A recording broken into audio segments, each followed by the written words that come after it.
After transmigrating, you find that simply sweeping the sect grounds every day allows you to grow stronger. The only condition is that you must not reveal your cultivation level until you have become the strongest in existence. It has been 10 years since you arrived here. By merely swinging your broom for a few moments each day, your cultivation has surged to unfathomable heights. With perhaps another year or two of patience, you will surely stand unrivaled, will you not?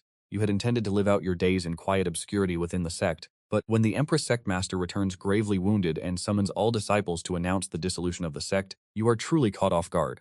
You had expected a catastrophe, yet it is merely a few demon lords encroaching upon your territory. Empress Ling Chang recounts everything, from the moment she was ambushed by the great demon lords to her narrow escape from the depths of the abyss. The expressions of those gathered grow increasingly grim as they listen. They had not truly grasped that the situation had reached such a critical point. Watching the disciples and elders of Tiandao sect hanging their heads in defeat, you cannot help but sneer inwardly. Are you already so terrified? Looking at this display of incompetence, you reflect that if Luo Xiao, the ancestor of the Tiandao sect, were to rise from the grave, he would surely emerge just to strike you all down. You do not expect that the moment these thoughts cross your mind, the expression of Empress Ling Chang suddenly turns peculiar. Who is speaking? Empress Ling Chang immediately releases her heavenly emperor consciousness, bringing every movement in the vicinity under her control, yet she finds no suspicious individuals. Could it have been a mere hallucination? Empress Ling Chang whispers to herself before ceasing her investigation, for the survival of the Tiandao sect disciples is of far greater importance. After a long silence, someone finally speaks. I beg of the Empress, if we are to depart, what will become of you and the elders? There must be those who remain to shoulder the burden. Her expression is resolute. We shall remain to defend the Tiandao sect. We live and die with this sect. Ordinary disciples may leave, but as the Sect master and elders, we must bear this responsibility to the end. However, the gaze of the disciple who spoke earlier begins to harden with determination. I too wish to protect the sect. I will live and die alongside it. Immediately after, several others chime in. We are willing to stand with the sect against these demons. We will fight to the death. The Tiandao sect disciples are whipped into a frenzy. Looking at their display, you regard them as if they were a group of fools, unable to fathom why they are shouting so enthusiastically, as staying behind is clearly an act of suicide. Surely their minds are not quite right. Although you think this, you cannot help but view these Tiandao sect disciples with a different perspective. Yet you are unaware that your inner thoughts cannot be hidden from Empress Ling Chang. Even if she cannot comprehend it, she must accept this reality. This is clearly the inner voice of someone, and this person is undoubtedly within the Tiandao sect. But in the next second, she hears the voice ring out in her mind again. One must admit, Empress Ling Chang, this old woman is quite stunning.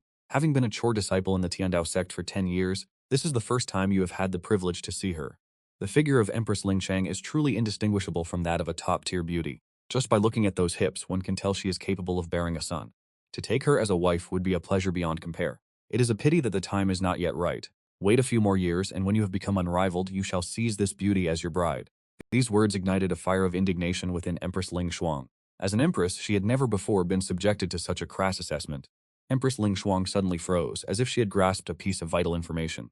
As she extended her divine sense to investigate further, it did not take long for her to locate you. Among the crowd, though many were gathered, you were the only one clutching a broom. Empress Ling Shuang observed you from afar. After a moment of deliberation, she chose not to expose you immediately, curious to see what you intended to do. Yet the moment her gaze met yours, the situation shifted. Was that old woman just looking at me? Could she have discovered my presence? This thought was immediately dismissed, however, for a cultivator at the Heavenly Emperor realm should fundamentally be incapable of detecting you. Upon hearing your inner thoughts, Empress Ling Shuang's gaze did not waver. Instead, it grew even sharper. This only deepened your confusion. What exactly was wrong with this old woman? Why does she keep staring at me? Could she be suffering from some ailment? At this moment, Empress Ling Shuang felt a wave of intense irritation, her fists clenching so tightly that her knuckles cracked. Even so, she had no choice but to forcefully suppress the fury burning within her.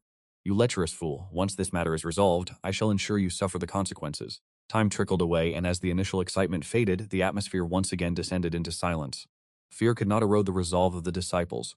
They remained willing to fight to the death for the sake of the sect. Not far away, the Tiandao sect was engulfed in surging demonic miasma, within which stood 4 figures, the very demons Empress Ling Shuang had warned of. Who would have thought the Eastern Divine Continent would be so destitute? It seems rather pleasant to play the petty tyrant in such a desolate place.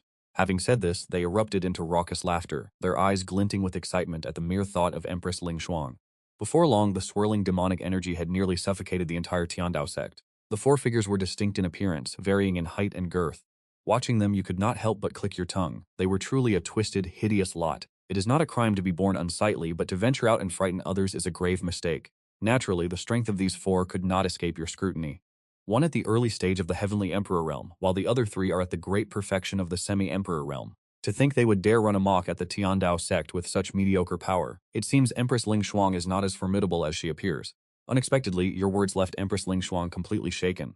However, there was one inaccuracy. Had these 4 demons not resorted to a sneak attack, they would certainly not have been the Empress's match. In this world, cultivators are divided into various realms: body tempering, chi gathering, foundation establishment, soul cleansing, and mortal severing.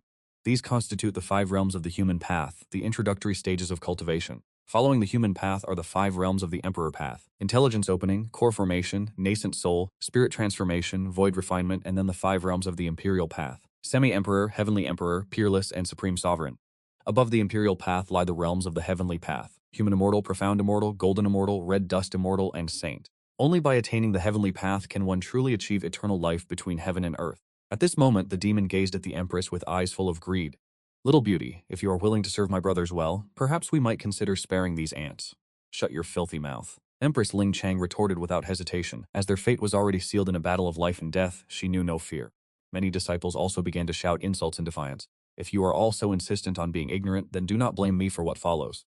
The 4 of them exchanged glances, reaching a silent consensus, while you stood behind, your patience having long since worn thin. If you intend to fight, then fight. Why waste your breath on so much chatter? Have you never heard that villains often die because they talk too much? Why bother using a butcher's cleaver to slaughter a chicken? You slowly leaned down, plucked a blade of grass from the ground, weighed it in your hand for a moment, and nodded with satisfaction. This is more than enough to end you. Any longer, and it would be a waste. Empress Ling Chang had been observing you intently, her face filled with disbelief. She could not fathom that you intended to slay the 4 demonic lords with a single blade of grass. You held the blade of grass between your fingers and flicked it out gently, devoid of any visible killing intent. A soft thud echoed as the grass pierced directly through the fatty's skull, the terrifying energy within his mind left to spiral into nothingness. To you, a cultivator at the Heavenly Emperor realm is easier to kill than a common fowl. Following this, it came as no surprise when the remaining 3 met the exact same fate as the first. In the blink of an eye, the 4 men who had been so arrogant only moments before were utterly eradicated. Aside from you, the one who struck, only Empress Ling Chang, who could hear your inner thoughts, witnessed the truth. Because of the energy barrier I had cast, the disciples of the Tiandao sect remained oblivious to what had transpired. They had been prepared to die fighting, yet suddenly the 4 demonic lords fell silent and their oppressive evil aura began to dissipate. Even so, they dared not let their guard down. In fact, they were even more terrified, certain that a greater conspiracy was unfolding. The disciples stared intently as the evil fog gradually faded away. As time passed, the dark energy vanished entirely into the void, but when the scene before them was finally revealed, none could believe their eyes.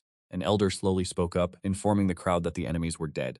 His body trembled as he spoke. Only moments ago they had faced the threat of total sect annihilation, yet now the danger had simply vanished. It felt truly like a dream.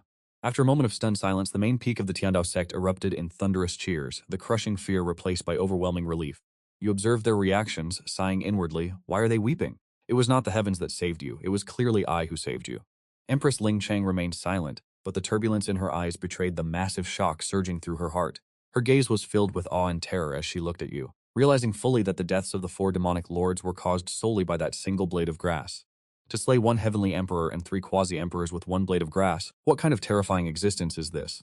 Empress Ling Chang racked her brain, unable to comprehend your true nature, but she concluded you must be a hidden powerhouse whose strength far exceeds the imagination of the world. What, then, is a being of your stature doing in the Tiandao sect?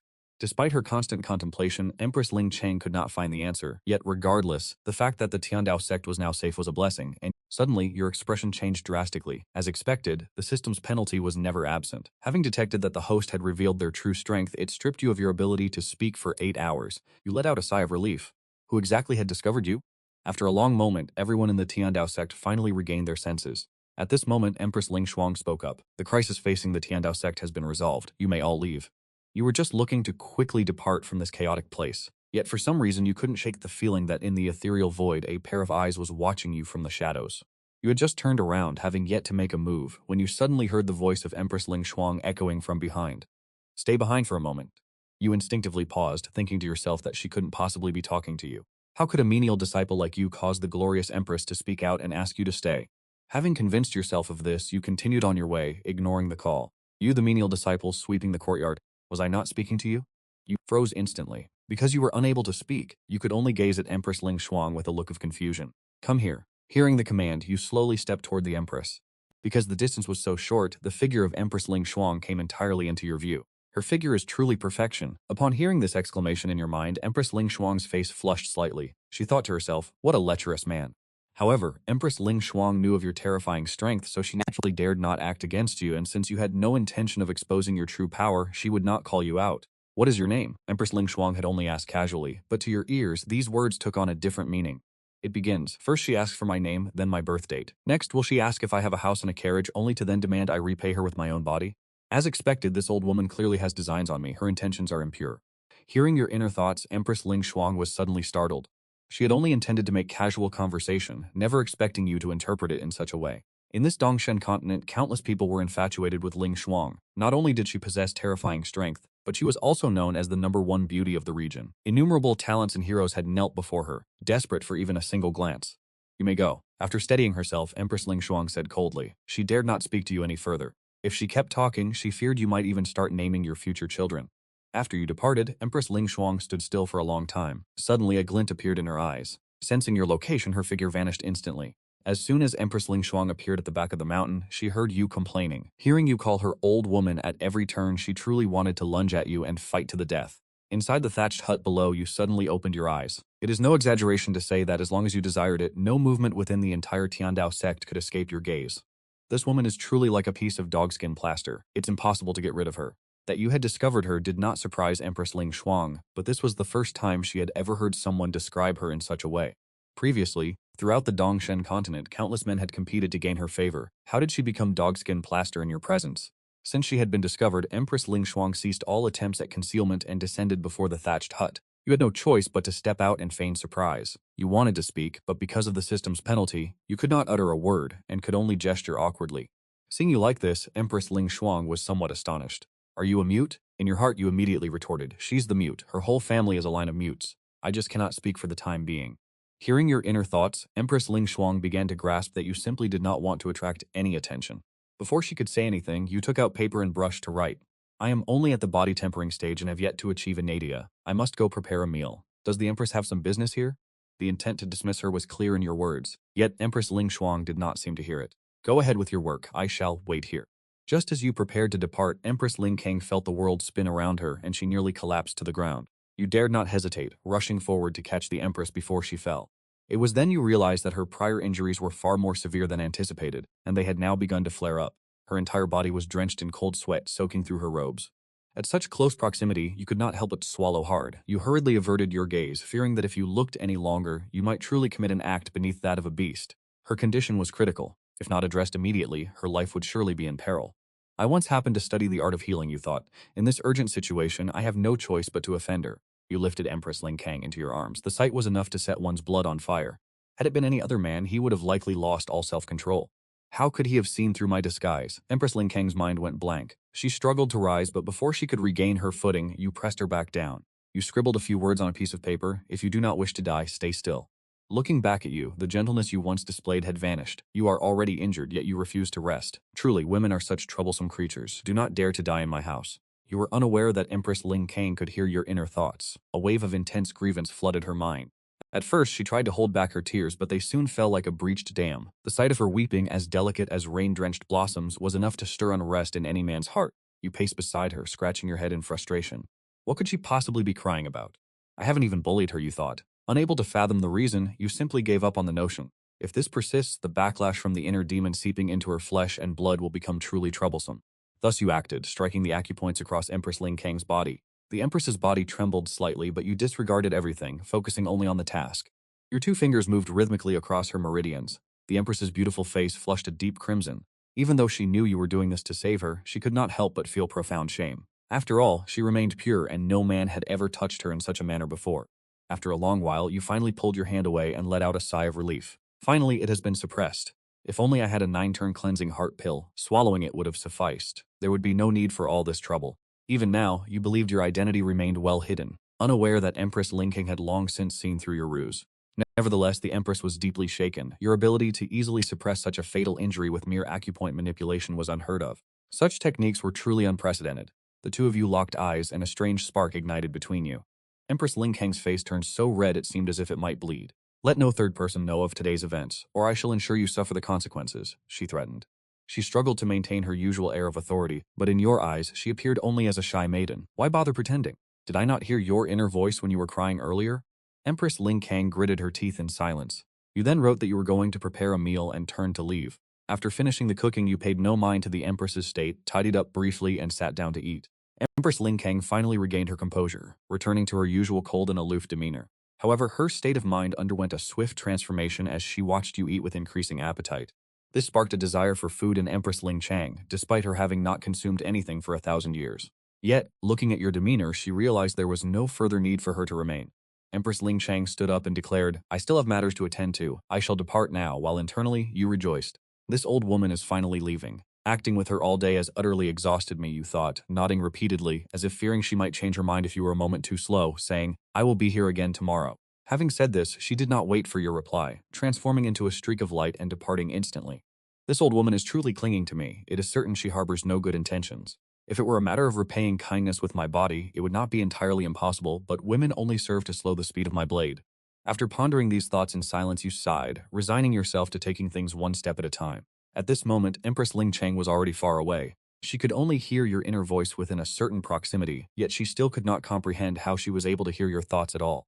As for Zhenyuan Zhenren, he was currently at the cave dwelling of Nama Daoren. The two were fellow disciples, so their relationship went without saying. "Junior brother, this is absolutely impossible. If we proceed this way and even the slightest error occurs, it may cause my Tiandao sect to fall into an abyss from which there is no return." This matter stemmed from the injuries sustained by Empress Ling Chang, which caused her cultivation to fall from the Emperor realm. Although the 4 demonic lords had been eliminated, if other sects learned that Empress Ling Chang's cultivation had regressed, they would certainly not let the opportunity pass. Zhenyuan Zhenren had racked his brains, yet he could find no path forward for the Tiandao sect. In desperation, he had no choice but to consider the forbidden technique, the blood fusion grand art, to absorb the blood demon and forcefully elevate his cultivation to the Emperor realm.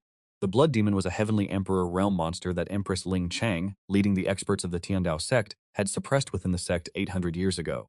Zhenyuan Zhenren sighed. How could he not know the consequences of using a forbidden technique? The probability of failure was immense, and even if successful, Zhenyuan Zhenren would live his remaining days in endless torment. Nama Daoren attempted to dissuade him, but he raised a hand to stop him. "Senior brother, there is no need to persuade me further. The Tiandao sect cannot be left without a protector." Seeing this, Nama Daoren could only let out a heavy sigh. 8 hours finally passed, and you recovered the ability to speak. You sat by the edge of the pond, holding a fishing rod. Normally, you finished your chores in the sect during the morning and spent the afternoon fishing, but today, because of Empress Ling Chang, you had no heart for it and had to push this activity to the evening. Suddenly, you recalled Empress Ling Chang's parting words, "I will be here again tomorrow," and your composure shattered. The fishing rod in your hand trembled 3 times. Were you truly afraid that Empress Ling Chang would see through your true identity? If your cultivation were to be exposed by accident, you did not know how the system would punish you. What could you possibly do to handle this? Is this the burden that comes with being a handsome man? Come to think of it, Da Huang has been gone for half a month now. Who knows where he went to wander? Mentioning Da Huang brought a smile to the corners of your mouth. That was when you had just arrived in this world and found a dog at the foot of the mountain. You saw that it was just like you, lonely and pathetic, so you took it in. Man and dog had kept each other company for 10 years, yet the Da Huang you spoke of was currently stirring up 10,000-foot waves in the eastern sea. His Dharma body seemed capable of supporting the heavens and treading upon the earth. With a single foot, he stomped down, above, thunder roared as lightning struck down, yet Da Huang remained motionless, standing like a titan. The next day you rose early, performed your morning ablutions, and began your task of weeding the medicinal herb fields. Congratulations, host, for completing the weeding task. You have obtained the reward, the grass-type sword art. This sword art is the very technique that allows a simple blade of grass to sever the sun, moon, and stars. You cast a fleeting glance over it before storing it away in your system space. Suddenly your expression shifted. You had sensed the unmistakable aura of Empress Ling Chang. Why does this old woman linger like a persistent phantom? Coming here at the crack of dawn, she is truly nothing but a nuisance. Before Empress Ling Chang even arrived, she had intercepted your innermost thoughts, and a surge of fury flared within her. However, by the time she appeared, you had already stepped out of the herb fields. "Empress, what brings you here so early?" You offered a smile, though despite your best efforts to conceal it, your impatience remained palpable. Empress Ling Chang replied coldly, "I come and go as I please. Must I report my movements to you?" You cursed silently in your heart. "Looking at your high and mighty posture makes my blood boil. What exactly are you so arrogant about? Did you not shed tears before me not long ago? If you provoke me further, I will not hesitate to discipline you with a whip." Empress Ling Chang froze, caught between sudden shame and indignant rage. She never imagined she would find herself in such a position, but given your current strength, such a threat was not idle. At the thought of such a scenario, the Empress's face turned a deep shade of crimson. She could not fathom why, after tens of thousands of years of keeping a calm and detached heart, her composure was suddenly crumbling. Desiring to avoid further entanglement, you fabricated an excuse: "I still have these medicinal fields to tend to." If you have nothing better to do, perhaps you should return and rest, you suggested. But Empress Ling Chang was determined to match you at every turn. I shall assist you with the labor, she declared, leaving you wondering if your ears had deceived you. A dignified empress wanting to take over the chores of a menial servant, how could you possibly permit such a thing? Tending to these fields is a daily task assigned by the system. If Empress Ling Chang were to perform it for you, how would you be able to claim the rewards? Indeed, women are nothing but obstacles to my path toward greatness. Once again, your internal thoughts were laid bare to the Empress, who cursed you for being an ungrateful wretch who mistook her goodwill for malice. After muttering a word of annoyance, she suddenly recalled something. Where did you learn those medical techniques? That method is nothing short of a supreme divine art of alchemy. Unless one possesses extraordinary talent in the Tao of medicine, it is nearly impossible to master. You replied casually that you had studied it yourself because Da Huang used to fall ill quite often. Who is Da Huang? Da Huang is the dog I raised. He has wandered off somewhere recently. Empress Ling Chang was rendered speechless. Realizing that everyone has their own secrets, she assumed you were unwilling to divulge more and chose not to press the issue. The two of you stood in silence, looking at one another as it seemed there was truly nothing left to be said. Empress Ling Kang had no choice but to turn and depart, though her reluctance was evident. Not long after she left, you heard the familiar bark of a dog at the gate. Looking up, you saw Da Huang, who had been missing for several days. So the foolish creature finally knew how to return. Da Huang trotted toward you, tail wagging, and dropped an object at your feet with the pride of a loyal servant presenting a rare treasure. What it had brought back was none other than the azure dragon of the East Sea, Ao Yi, the third prince of the East Sea Dragon clan, who had been ambushed by Da Huang while playing in the water. Initially, the prince had dismissed the beast as a mere stray dog with minimal cultivation. However, Da Huang suddenly manifested its true primal form. It immediately overwhelmed the third prince. Accompanying him was the East Sea Turtle Prime Minister, a legendary being of the Invincible Realm, one full stage higher than the Heavenly Emperor Realm. Yet, even he could do nothing but submit as Da Huang trampled him underfoot and forcefully dragged Ao Yi here. At this moment, Ao Yi finally broke free from the beast's jaws. He attempted to struggle but found himself suppressed by an inexplicable power, rendering him entirely unable to manifest his true dragon form. Why would you bring back such a common mud loach? Your words struck Ao Yi's heart like a blade of cold steel. Throughout the divine prison, no one dared to address the third prince of the East Sea Dragon clan with such insolence. Yet, in your eyes, a dragon at the half-step Emperor realm was truly no more significant than a common mud loach. Da Huang, still persistent, nudged Ao Yi toward you with its snout. Reluctantly, you picked Ao Yi up, then reached out to stroke Da Huang's head as a reward. Despite his fury, Ao Yi understood that Da Huang, this peerless, ferocious beast, was utterly docile and submissive in your presence. He could not help but wonder exactly what kind of existence you truly were. This thing is too small. It wouldn't even be enough to fill the gaps between my teeth. Throw it into the pond to raise for now. Watch yourself, though. Don't let the old turtle in there devour you. I will not be held responsible. Upon hearing this, Ao Yi's rage became unbearable. What manner of old turtle could possibly consume a true dragon? You tossed him directly into the pond. Meanwhile, Realizer Zhenyuan and Taoist Nan Ma had arrived within the demon suppression tower. After a moment of hesitation, he finally steeled his resolve. Taoist Nan Ma immediately grasped his intent and, utilizing the power of the demon suppression tower, proceeded to confine the blood demon. Realizer Zhenyuan then performed the blood fusion technique. Strands of blood essence were extracted from the blood demon's body and surged into his own, as a colossal power began to saturate every inch of his flesh and blood. The process proceeded with alarming ease. The blood demon did not even have the opportunity to struggle. Once finished, Realizer Zhenyuan cast a glance toward the demon suppression tower, a faint, sinister crimson light flickering within his eyes. Shortly after Zhenyuan and his companion departed, a streak of red light shot out from the tower. It was the original divine soul of the blood demon. 800 years, I have finally escaped. Empress Ling Kang, just you wait. Once I recover my strength, I shall turn you into my personal plaything. That shall be my vengeance for these 8 centuries of suppression. And you, little Zhenyuan, did you truly think my power was yours for the taking? Currently, the blood demon existed only as a divine soul, and he needed to find a host immediately. He set his sights on the back mountain, marking you as his target for possession. Prepare yourself to receive my favor, he hissed. At that moment, you were sitting by the edge of the pond, idly stroking Da Huang, who lay resting beside you. Da Huang, previously in a deep slumber, suddenly snapped its eyes open. You, having paid no mind to the blood demon, were surprised to find this creature delivering itself to its own demise. Watching the blood demon charge toward you, you let out a cold hum and flicked your finger. The void instantly rippled with intense tremors. The entire space was sealed by you. No matter how the blood demon struggled, it was futile. The excitement in his eyes instantly transformed into terror.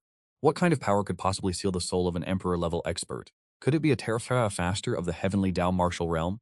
At this thought, the blood demon could not help but be gripped by cold fear. The heavenly Tao martial realm is truly akin to a god, let alone in the East God continent. Even across the entire world, such an existence is unreachable. Such a formidable being, how did he come to cross paths with one? Having been sealed for 800 years and finally escaping, he had intended to find the weakest, most vulnerable target to possess and recover his strength. Yet he somehow encountered you. Is this not an extreme deception? You did not care for the feelings of a blood demon. A mere pest like him dared to dream of possessing your body. Your gaze grew cold, and the sealing force upon the blood demon surged. The blood demon sensed the threat of death, but at this moment you noticed your dog, Da Huang, barking and wagging its tail as it circled around him. Do you wish to spare him? Da Huang seemed to understand, nodding its head repeatedly. It even rubbed itself against you. If Da Huang fancies this toy, then it shall have it. With a slight movement of your divine sense, the sealing force was instantly lifted. The blood demon felt a sense of relief at having narrowly escaped death, yet the realization that his survival was due to a dog pleading on his behalf was humiliating. Since Da Huang has pleaded for you, I will grant you a chance to live. From now on, you shall follow him. Hearing these words, the blood demon was nearly enraged to the point of death. A man can endure much, but this humiliation was beyond bearing. Yet, despite his thoughts, the blood demon dared not speak a word, for you had truly struck terror into his soul. At this moment, the previously tranquil sky suddenly stirred with wind and clouds. Amidst the thick, dark thunderclouds, lightning began to crackle and rumble. Who was undergoing a heavenly tribulation? The terrifying aura of the tribulation had already alarmed the entire sect. With such a massive disturbance, what exactly is he doing? Only Empress Ling Chang understood that this commotion could only be caused by you. Just as she intended to investigate, the terrifying heavenly tribulation suddenly vanished. As it turns out, you had casually forged a body for the blood demon, inadvertently violating the laws of heaven and earth. Realizing the situation, you quickly cast a spell to disperse it. You let out a cold snort, a hint of mockery appearing at the corner of your mouth. Sure enough, shortly after, the system's voice echoed in your ears. Host has committed an act that reveals his true strength, initiating punishment. The right middle finger will be immobilized for 3 hours. Upon hearing this, you heaved a sigh of relief. As for the blood demon, who had just been granted a canine body and stood by watching, he was left completely stunned. Immediately afterward, Empress Ling Chang appeared in your courtyard and asked, "Was there something happening just now?" You pondered for a moment before looking up at Empress Ling Chang. Nothing at all. Empress Ling Chang did not intend to press the matter further, merely remarking softly, "That is good then." You then proceeded to prepare a meal. At this moment, the Empress noticed that there were 2 dogs in your courtyard. Even though you have altered the appearance of the blood demon, a trace of its former aura still remains. Enemies meet with bloodshot eyes. At this moment, the blood demon has lost the ability to speak, capable only of staring at Empress Ling Chang and barking frantically. Why does this beast hold such deep resentment just from a single glance at you? As an empress, how could you possibly lower yourself to bicker with a dog? Not long after you finished preparing the meal, this time you even set aside a bowl and chopsticks specifically for Empress Ling Chang. A subtle smile touched the corner of Empress Ling Chang's mouth. In this moment, she truly resembled a maiden in love, but your next action caused her composure to collapse entirely. After serving yourself a bowl, you poured the remainder of the soup for the mongrel named Da Huang, whispering to the dog as you did so, as if you truly considered him a friend. Da Huang circled you happily. The sight of man and dog was unexpectedly harmonious. Yet, Empress Ling Chang's state was far from stable, and her entire body began to tremble. It was clear now that she had been deluding herself. This meal had been prepared for the dog Da Huang all along. Tears welled up in the eyes of Empress Ling Chang like a rising flood, threatening to overflow at any moment. You turned your head to see her standing frozen and asked, "Why aren't you eating?" "There is plenty of good food here." Having said that, you began to eat first. Empress Ling Chang looked into your sincere eyes and took a small, gentle bite. Over the last 10 years, when you weren't planting trees or picking flowers, cooking had become your greatest pastime. For a man of such leisure, how could you lack talent in the kitchen? Upon tasting it, an expression of pure indulgence appeared on Empress Ling Chang's face, and the immense energy within the soup left the Empress thoroughly shaken. She vaguely sensed that her cultivation realm, which had fallen, was showing signs of recovery. A supreme expert is indeed a supreme expert. Empress Ling Chang resolved that regardless of the cost, she must continue to share this meal, all for the sake of the Tiandao sect. After finishing, Empress Ling Chang simply sat there, making no move to leave. Seeing this, you became immediately annoyed. "Must I cook for you and clean up afterwards as well?" Feeling disgruntled, an idea occurred to you. "Go wash the pot." These words left Empress Ling Chang stunned. She is an empress, the ancestor of the Tiandao sect, yet this insolent man is ordering her to wash a pot. She intended to refuse, but for some reason when she opened her mouth, she replied, "Very well." As you watched her graceful figure step into the kitchen, a thought could not help but rise in your heart. Watching an empress wash a pot is quite a stimulating experience. At this moment, due to the earlier heavenly lightning, many Tiandao sect disciples had arrived. As you prepared to weed your medicinal herb field, your gaze turned cold. Surely you did not consider them to be guests? Not long after, the group descended before your gate, charging straight inside without the courtesy of knocking. "You menial servant, the holy son of the Tiandao sect has arrived. Why are you not out here to welcome him?" Faced with over 100 people, you and your dog stood your ground, and you said irritably, "State your business or get out. I still have weeds to pull." The man did not expect a mere servant to be so arrogant, and instinctively he wanted to fly into a rage and teach you a lesson. But at that exact moment, Empress Ling Chang stepped out of the kitchen, holding a pot in her hand. This scene was the most unbelievable thing the Tiandao sect disciples had ever witnessed. They even doubted the evidence of their own eyes. This was the Empress Ling Shang, the one occupied with countless affairs of state, held in high esteem as a figure of cold, icy purity, yet here she was, acting in such an uncharacteristic manner. The Empress displayed a flicker of intense embarrassment, though she quickly regained her composure. After all, her reputation had already been compromised, so performing the task of scrubbing a pot mattered little now. At this moment, Qi stepped forward, first bowing respectfully to the Empress before speaking. Disciple has a question that I do not understand. Why does the Empress hold this servant in such high regard? Under ordinary circumstances, he would never have dared to address the Empress Ling Shang in such a manner. But with the heavens seemingly collapsing around them, they no longer cared for the usual boundaries of decorum. Empress Ling Shang's brows knitted together, her icy gaze sweeping over him. Qi, since when has it become your place to question my affairs? Qi stood rooted to the spot, realizing that this Empress truly possessed a unique talent for provoking others. Suddenly you sensed a trace of killing intent directed toward you from Qi, and under these circumstances there was no other choice. If he were allowed to return, he would undoubtedly become a source of endless trouble. For the sake of your own future tranquility, Qi could not be allowed to survive. Da Huang, sensing your intent, immediately lunged forward and sank its teeth into Qi's leg. Before he could react, his left leg was severed by Da Huang, blood gushing forth like a fountain. A dignified saint son of the Heaven Dao sect had been maimed by a common mutt. Had they not witnessed it with their own eyes, they would never have believed it. The disciples stared intently at Da Huang, hoping to discern something unusual about the creature, but they were destined for disappointment. No matter how they looked, it was truly nothing more than an ordinary mongrel. Because of your methods, even the Empress herself could not perceive the slightest anomaly. The disciples had no choice but to shift their focus back to Qi, wondering if this saint son was merely a name without substance. Empress Ling Shang watched the scene, a flash of suspicion igniting in her eyes. Although she did not perceive you making a move, the Empress understood that this incident was likely inseparable from your influence. But what of a saint son? Empress Ling Shang cared little. He had provoked a fellow disciple without cause. Is this truly the bearing of a saint son of the Heaven Dao sect? To order you to face the wall in meditation for 3 months is an act of mercy. Although he felt nothing but resentment, who dared to defy the decree of the Empress Ling Shang? We obey the Empress's decree. The group did not dare to delay, scrambling to depart. And so the chaotic spectacle drew to a close. What exactly had transpired just now? The heart of Empress Ling Shang was filled with genuine doubt. Fearing that your secrets might be exposed, you hurriedly turned to leave, wondering to yourself if the Empress had discovered anything. With her cultivation at the half-step Emperor realm, she should not have been able to detect Da Huang's movements.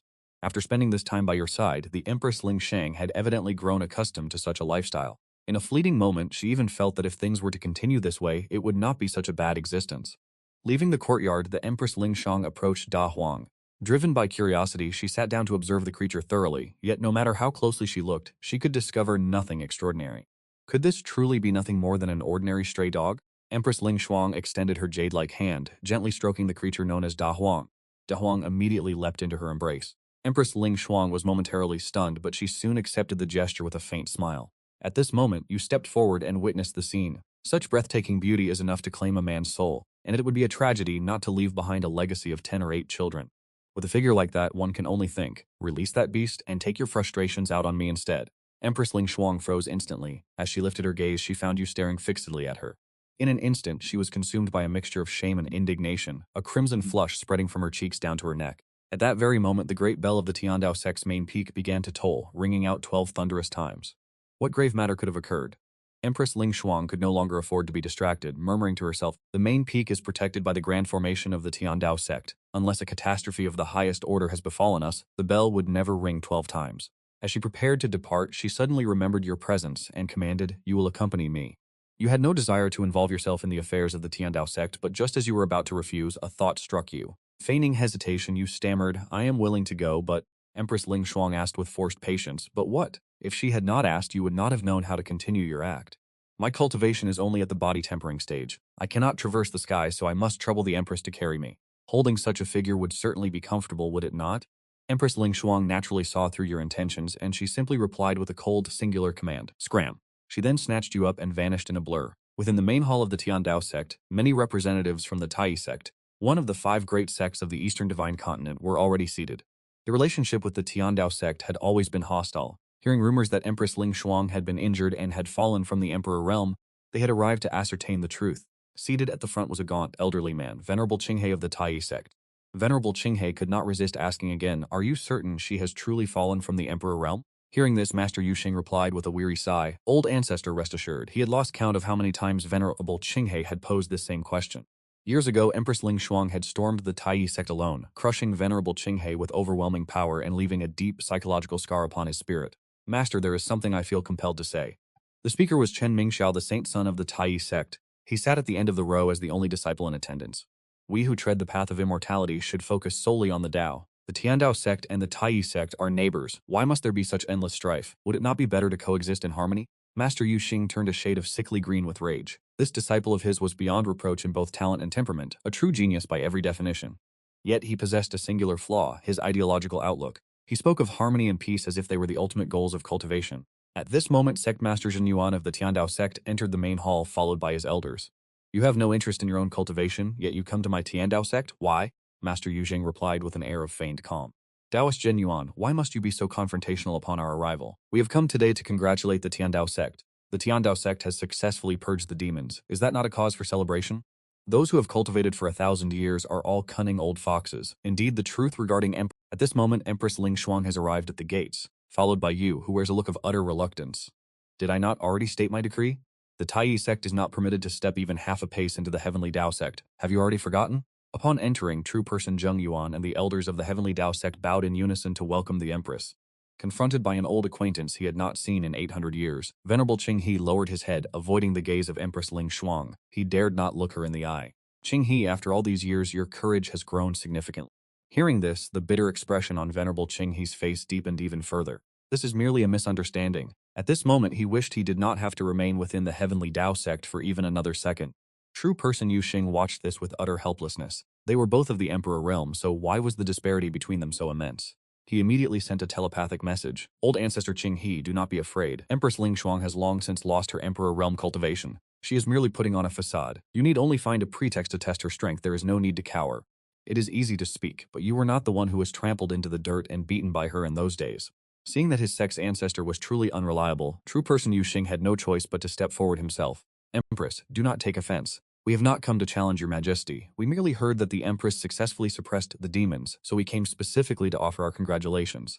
Do I require your congratulations? Empress Ling Shuang spoke with an overwhelming pressure, while you, standing in a corner after entering, could not help but shake your head upon hearing her words. What is wrong with this old woman? She doesn't even know how to extort treasures when they are handed to her on a silver platter.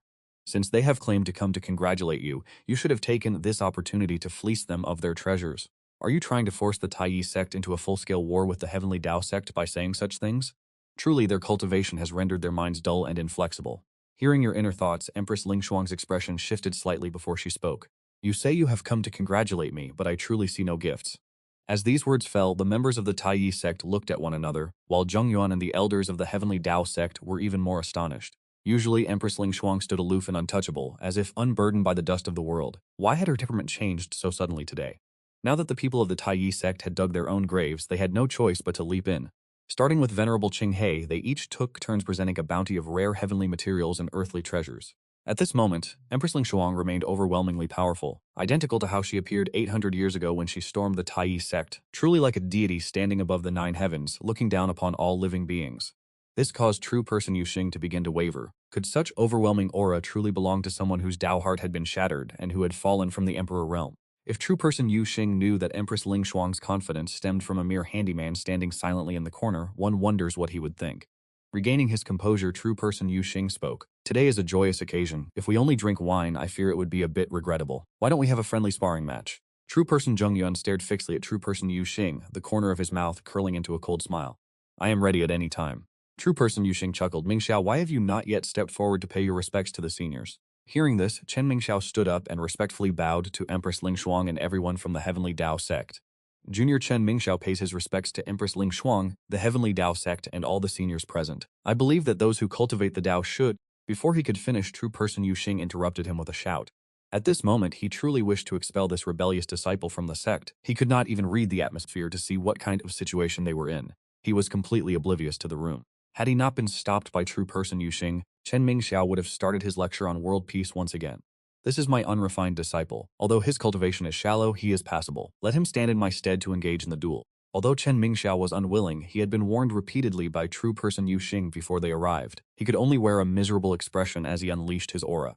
In an instant, the aura of the late-stage Qi condensation realm permeated the Great Hall. Everyone in the Tiandao sect was astounded. To possess such cultivation at such a young age meant this youth was undoubtedly a future heavenly emperor powerhouse.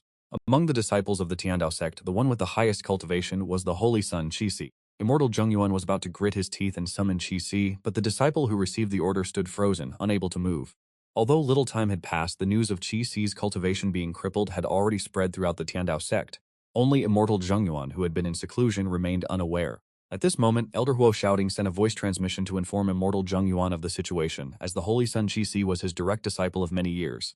Upon hearing this news, Immortal Zhengyu nearly lost control of his blood energy, but fortunately, after only a moment, he regained his composure. At this time, Empress Lingchang pointed toward you. Tiandao sect, I shall have him enter the battle. You had already been preparing to leave, but being pointed out so directly by Empress Lingchang, you stood rooted to the spot. You knew at once that this old woman brought you here with ill intent, and forcing you to fight was surely a deliberate attempt to sabotage you. Do not give me a chance or I shall beat you until you call me father, and that applies to more than just you. The elders of the Tiandao sect were also stunned. For a menial servant at the body tempering stage to fight Chen Mingxiao, one could say there was not a sliver of hope for victory. Immortal Zhengyuan intended to speak, but Empress Lingchang raised her hand to stop him, insisting that you represent the Tiandao sect in the fight. No matter how you tried to argue, Empress Lingchang remained unmoved. Is the Empress not being too excessive? Immortal Yuhong could not help but speak out in indignation. This is clearly an insult to the Tai sect. Conversely, Chen Mingxiao spoke up to intervene. It is fine, I shall exchange pointers with this fellow Taoist. Having said this, he ignored Immortal Yuhong and flew directly to the martial arts arena outside the main hall. At this moment, Chen Mingxiao clearly understood that this battle could only be lost and never won. If he truly swept through the younger generation of the Tiandao sect, it would only bolster the morale of the Tai sect while causing the Tiandao sect to harbor deep resentment, leading to old grudges fueling new enmities. It would only make harmony between the Tai sect and the Tiandao sect more difficult to achieve. Chen Mingxiao decided to use his own defeat as a wake-up call for the Tai sect, to make them understand that being antagonistic toward the Tiandao sect was not a wise choice, and that self-cultivation and peaceful coexistence were the best paths. At the same time, you also had your own calculations. The strength you were displaying was only at the body tempering stage, which looked laughable compared to Chen Mingxiao's void refining stage. So this match not only had to be a loss, but a crushing one. Neither of you had even begun to spar, yet you had both secretly plotted ways to ensure your own defeat. However, who would ultimately succeed depended on who gave the more convincing performance. The members of both the Tiandao sect and the Tai sect flocked to the martial arts arena to watch what promised to be a farcical battle. Only Empress Lingchang stood to the side, listening to the thoughts echoing in your mind. This lecherous fellow has nothing but vile thoughts in his head all day. His senses are impure and his distracting thoughts are legion. How did he manage to cultivate such frightening strength? Simultaneously, Chen Mingxiao bowed his hands in greeting first. I never intended to become an enemy of yours, but the orders of my sect are difficult to defy. If I commit any offense, I hope you will forgive me. You paused for a moment. Looking at the opponent, you felt somewhat confused, but you had to admit that this person from the Tai sect was quite polite. He was far better than that wretched holy son of the Tiandao sect, though he did seem a bit dull-witted. Thinking this, you also cupped your hands to return the salute. Then, the battle between the two of you began. You saw Chen Mingxiao leap into the air, his feet treading on the void, as 3 flying daggers the size of a thumb appeared and began to rotate around him. You are truly generous, fellow Taoist. To deal with a mere menial servant of our Tiandao sect, you have even brought out a quasi-earth-grade artifact. Immortal Zhengyuan looked at the 3 flying daggers and let out a cold snort. Immortal Yuhong merely offered a faint smile, refusing to voice an opinion. While this boy is usually soft-hearted and righteous, his ability to strike without mercy when facing an enemy proves that my daily teachings have not gone to waste. In the entire Tiandao sect, aside from Empress Lingchang, not a single soul believes you will emerge victorious. To expect a handyman disciple at the body tempering stage to defeat Chen Mingxiao, who is at the void refinement stage, one would need to have suffered a decade of brain damage to entertain such a thought. Chen Mingxiao flicked his wrist and 3 earth-grade flying daggers streaked directly toward you. It seemed as though everyone present could already foresee the outcome. Your body sprayed with blood left lifeless on the spot. You let out a weary sigh, thinking to yourself that you still had to put on a performance for them. This is turning me into a professional actor. It is truly exhausting. All of this is because of that old woman, Empress Lingchang. You had already forced up a mouthful of blood, preparing to spit it out at any moment to feign critical injury and a brush with death, but before you could even act, your opponent began his own spectacle. Suddenly, Chen Mingxiao's face turned deathly pale. His entire body began to tremble as if he had witnessed something truly terrifying, and with a shrill scream he collapsed from mid-air, stiff as a board. This is the best I can do. I only hope that Tai Gate will come to their senses after this. That way my efforts will not have been in vain. To ensure his performance was convincing, Chen Mingxiao even reversed his spiritual energy to strike his own spiritual altar before instantly losing consciousness. This spectacle left you standing there, completely stunned. The event transpired so abruptly that for a moment you did not know how to react. Of everyone present, only Empress Lingchang remained composed. These methods were identical to how he dealt with Qi back at the rear mountain. It was truly unnerving. Yet, despite the inner turmoil you were projecting, Empress Lingchang found it all quite amusing. This fellow is so ruthless that he even deceives himself, masking even his innermost thoughts. What a lecherous scoundrel. If you knew the thoughts running through Empress Lingchong's mind, you would surely cry out in injustice. I truly did nothing at all. The members of the Tiandao sect were equally caught off guard by this unexpected conclusion. True person Yu Hong stood frozen for a moment. Without waiting to ponder further, he rushed forward to cradle his disciple. But the situation descended into even greater chaos. You suddenly retreated more than 10 paces before collapsing heavily to your knees. You exerted every ounce of remaining strength to slowly raise your hand, your mouth twitching, yet you could not utter a single word. A spray of blood erupted 10 meters into the air, and as you collapsed, no one knew whether you would live or die. Everyone watched in sheer bewilderment, including the members of the Tai Gate. Even Empress Lingcheng watched with a look of doubt. If this lecherous scoundrel is so terrifying, how could he be so easily wounded? Your performance was so convincing that even she was nearly deceived. Only when the Empress heard your inner voice did she finally react. What are you all standing there for?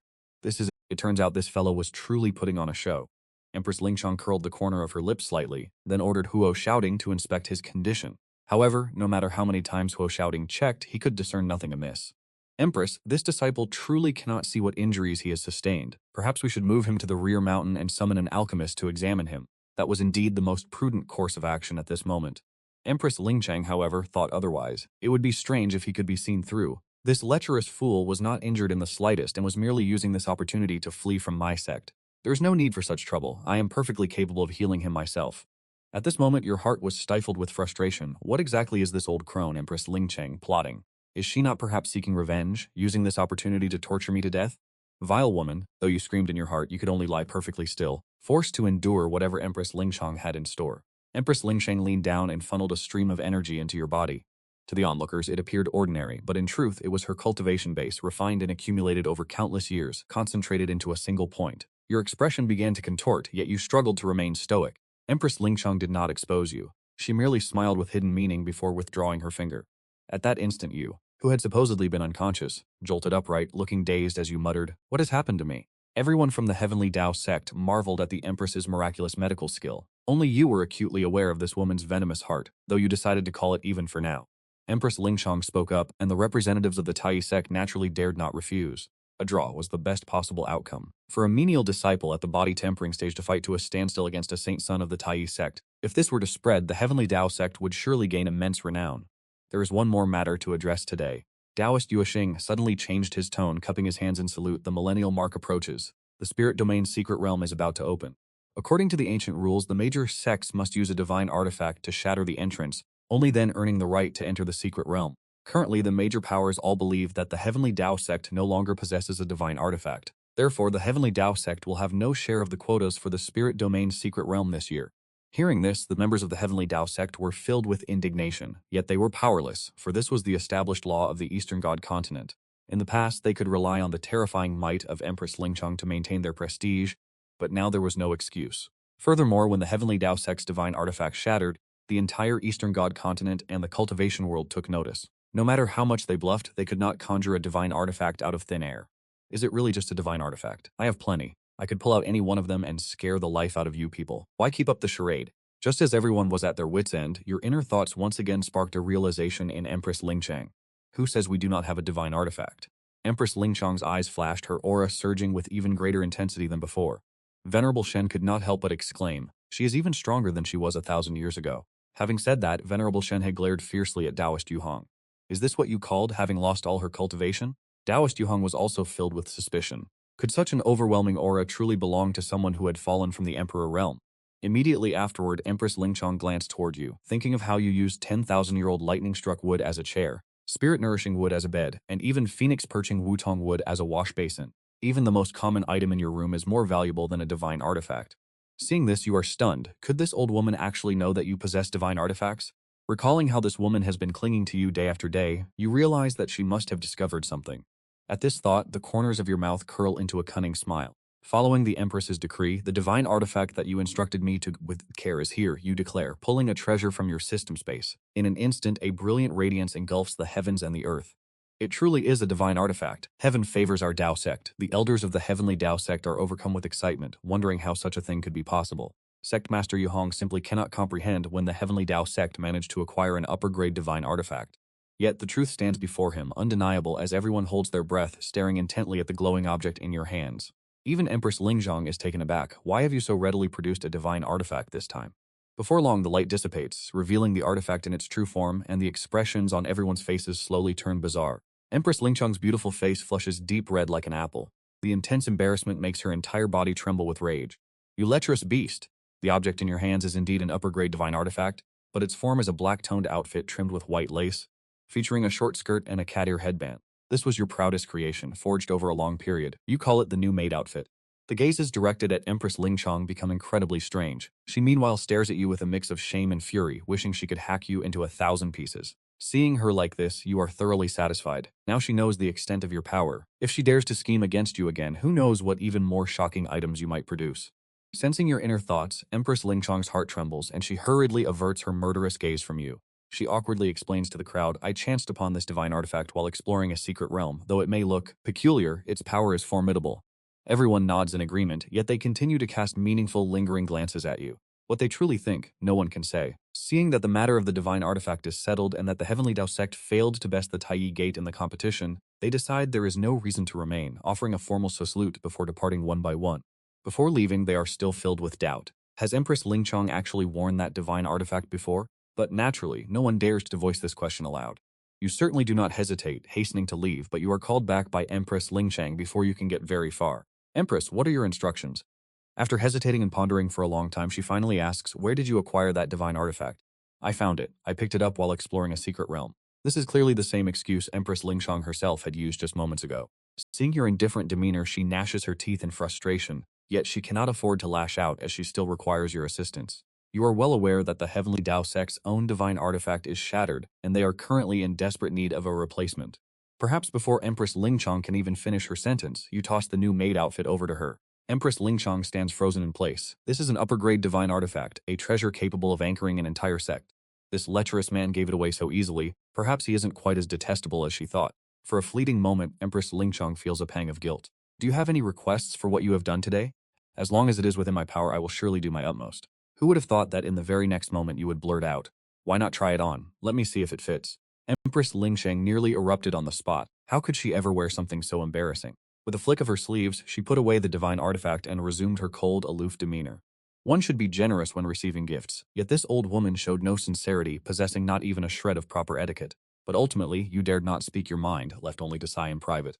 Thereafter, you slowly stepped forward, took hold of the prepared broom, and began the task of sweeping the mountain gate.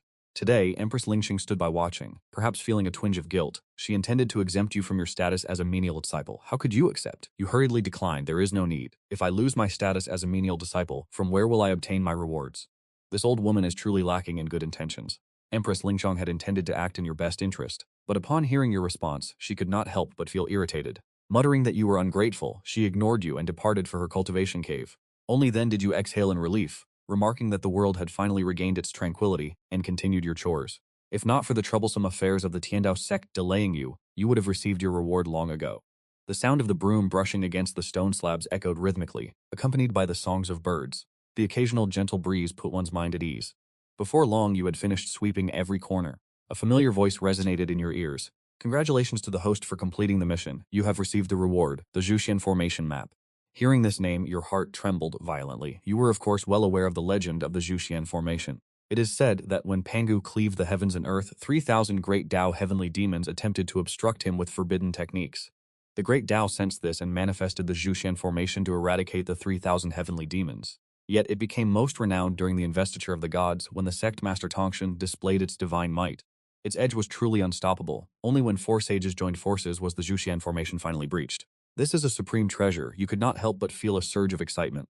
As you held the Zhuxian Formation map in your hands, it was as if an ancient bell tolled and a heaven-shattering aura of slaughter flooded your mind. Standing within this formation, you seemed to witness an endless chaos.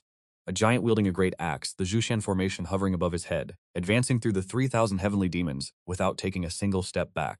Snapping back to reality, your eyes were brimming with joy. It was truly the legendary Zhuxian Formation. From the map, you realize the formation is composed of 4 supreme divine weapons: the Zhuxian sword, the Luxian sword, the Hanshin sword, and the Juexian sword, including the secret methods for forging these 4 peerless weapons of slaughter. How could ordinary divine or holy artifacts compare to this? After some deliberation, you resolved that you must gather the complete components of the Zhuxian Formation. Although your current cultivation is formidable, you know well that you are not yet invincible under heaven. The Dragon Phoenix and Kling clans as well as the Wu clan all possess peerless experts. You had previously speculated that this world might be the primordial era before the Longhan calamity. Now, having obtained the Juxian formation, you are further convinced that you are indeed living in the age preceding that catastrophe. This is rather troublesome. After the Longhan calamity comes the Great War between the Wu and Yao, the investiture of the gods, and finally the tribulation of the West.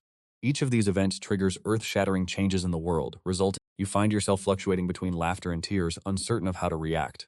You had originally intended to remain peacefully within the Heaven Dao sect, but now it seems even that modest desire is difficult to fulfill. Nevertheless, you refuse to dwell on it. Face each challenge as it comes, and if all else fails, you will simply seek refuge in the deepest, most desolate mountains to live in seclusion until the world itself fades away. After completing your tasks, you return to the rear mountain to resume your leisurely life. For several days in a row, the Empress Ling Chang does not appear. Though you find it somewhat perplexing, you are grateful for the tranquility. Women only hinder the speed of one's blade. During these days, the blood demon remains obsessed with plotting how he might eventually slay you. Even though the opportunity is minuscule, he refuses to abandon his pursuit. This desire for vengeance has become the sole motivation for the blood demon to continue living. You notice Da Huang, usually plump and robust, has become significantly more haggard over the past few days, leaving you to wonder what he has endured.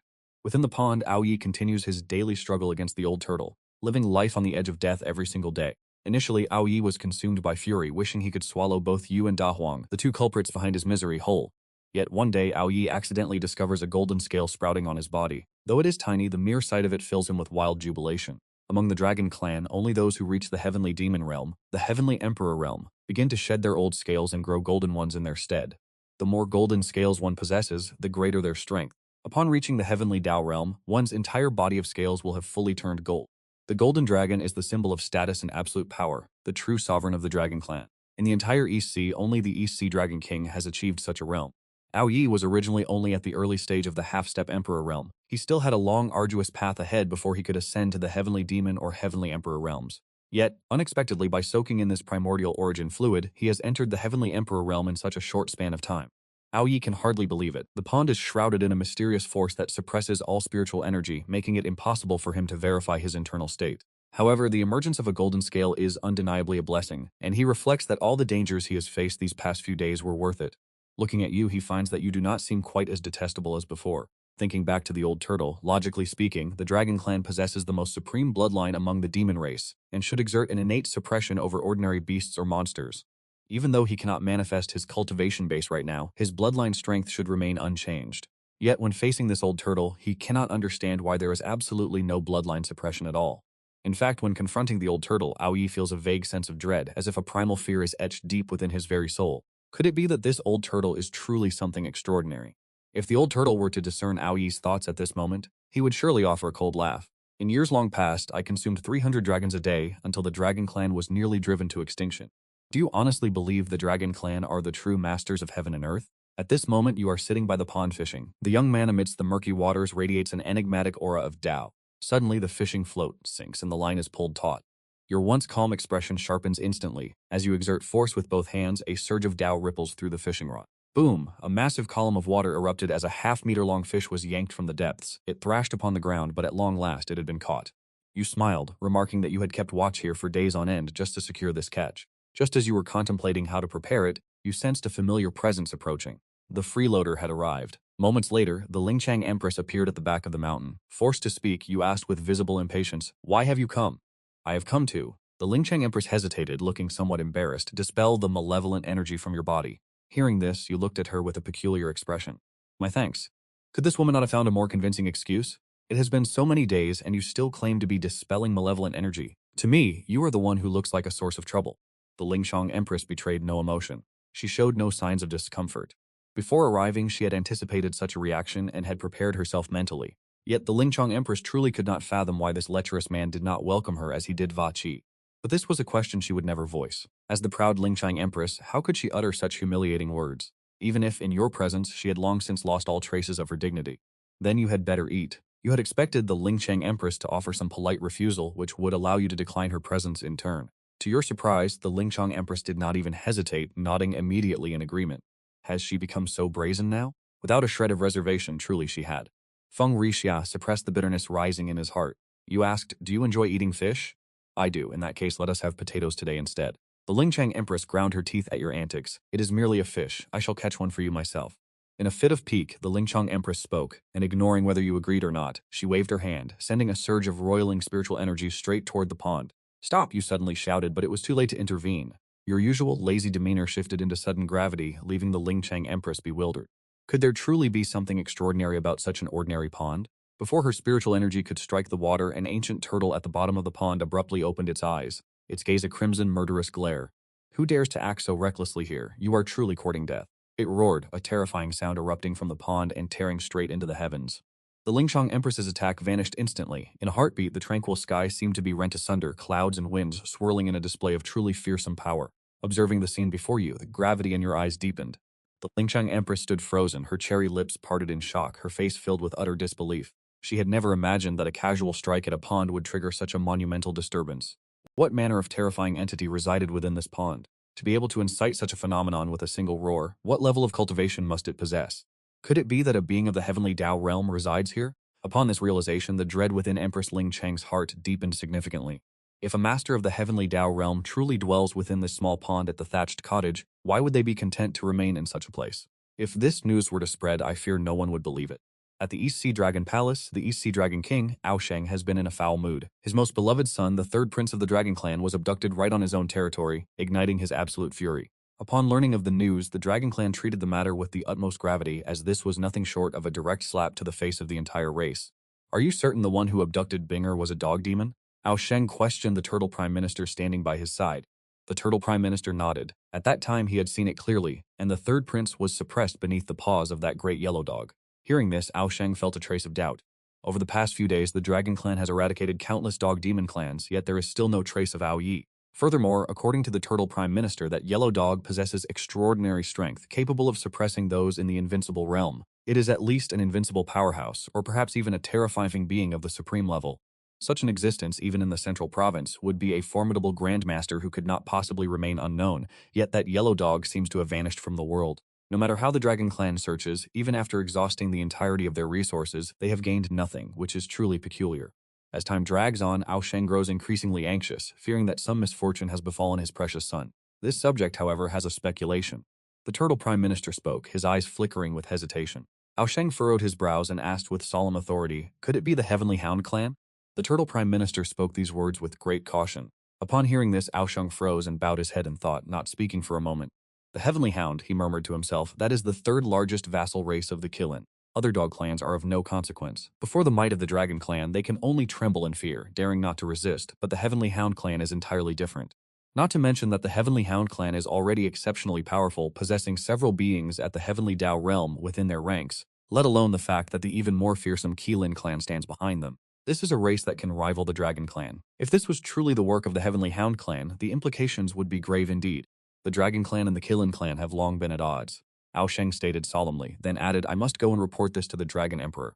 As he prepared to leave, he suddenly felt a sliver of dread rise from the depths of his soul. The feeling of being struck with terror was fleeting, yet undeniably clear. He instinctively gazed toward a certain direction before regaining his composure. Meanwhile, the situation of Ao Yi is not faring well at all. While this primordial origin liquid suppresses his cultivation and spiritual energy, it has no effect on that old turtle. Frightened to the point of cowering in the corner, he shrieked, "What in the world do you mean, an old turtle? That is clearly the Xuanwu Heavenly Demon Bandit. Was it not said that this entire race went extinct tens of thousands of years ago? How could there be survivors?" Recalling that he had just been sharing a pond with a Xuanwu Heavenly Demon Bandit, a creature known for preying on the dragon race for eons, Ao Yi nearly lost his soul to terror. Perhaps it saw that I had so little flesh on my bones that it couldn't be bothered to eat. Otherwise, with my cultivation level, how could I have possibly escaped? Ao Yi understood clearly. He wanted nothing more than to flee this wretched place. Yet a question lingered in his mind. When did this world become so incredibly perilous? "You are the dignified Xuanwu Heavenly Demon Bandit? Why are you masquerading as a common turtle here?" Above the pond, the clouds and winds churned violently. Suddenly, a colossal turtle horn, condensed from pure spiritual energy, descended from the heavens. It was wreathed in the manifestations of great Taos, poised to crush Empress Ling Shuang. In an instant, Empress Ling Shuang felt her hair stand on end, a paralyzing dread of death consuming her heart. Before such immense, overwhelming power, she felt profoundly insignificant. Closing her eyes, the Empress prepared herself for the end. You furrowed your brow slightly and whispered a single word, "Dissipate." The sound was faint, barely audible to the ear. Yet immediately thereafter, the massive horn vanished into nothingness. The skies cleared, restoring the tranquil brilliance of the day. The old turtle at the bottom of the pond let out a cold snort before closing its eyes to resume its slumber. Turning your gaze toward Empress Ling Shuang, her graceful form, a few stray locks of dark hair framing her face, and her willow leaf brows knit in tension. You found your anger suddenly quelled, leaving you with nowhere to vent. After a moment of contemplation, a mischievous smile curled at the corners of your lips. You moved within half a meter of her, bowed your head, and whispered into her ear, "Are you asleep?" Upon hearing the voice by her ear, Empress Ling Shuang's eyes snapped open. The cataclysmic destruction she had anticipated never arrived. Instead, before her eyes was a face defined by sharp, sword-like brows and star-bright eyes. It was an exceptionally handsome visage, and the roguish smile on those lips stirred her spirit, causing her heart to beat erratically. "So beautiful," Empress Ling Shuang whispered unconsciously. When she realized what she had said, her face flushed a deep, burning crimson. Why did I utter such a shameful thing?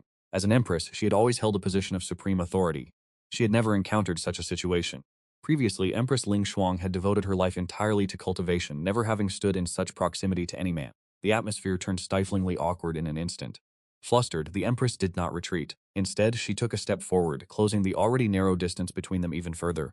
You and the Empress were nearly touching. In a heartbeat, a delicate, ethereal fragrance enveloped your senses. Gazing at her, the smile on your face stiffened, and your heart began to hammer against your ribs like a wild stallion that had broken its reins. You had only intended to tease her, never expecting the situation to escalate into this. Empress Ling Shuang stood frozen, reeling from the sensation of masculine presence, a foreign experience that sent her thoughts into disarray.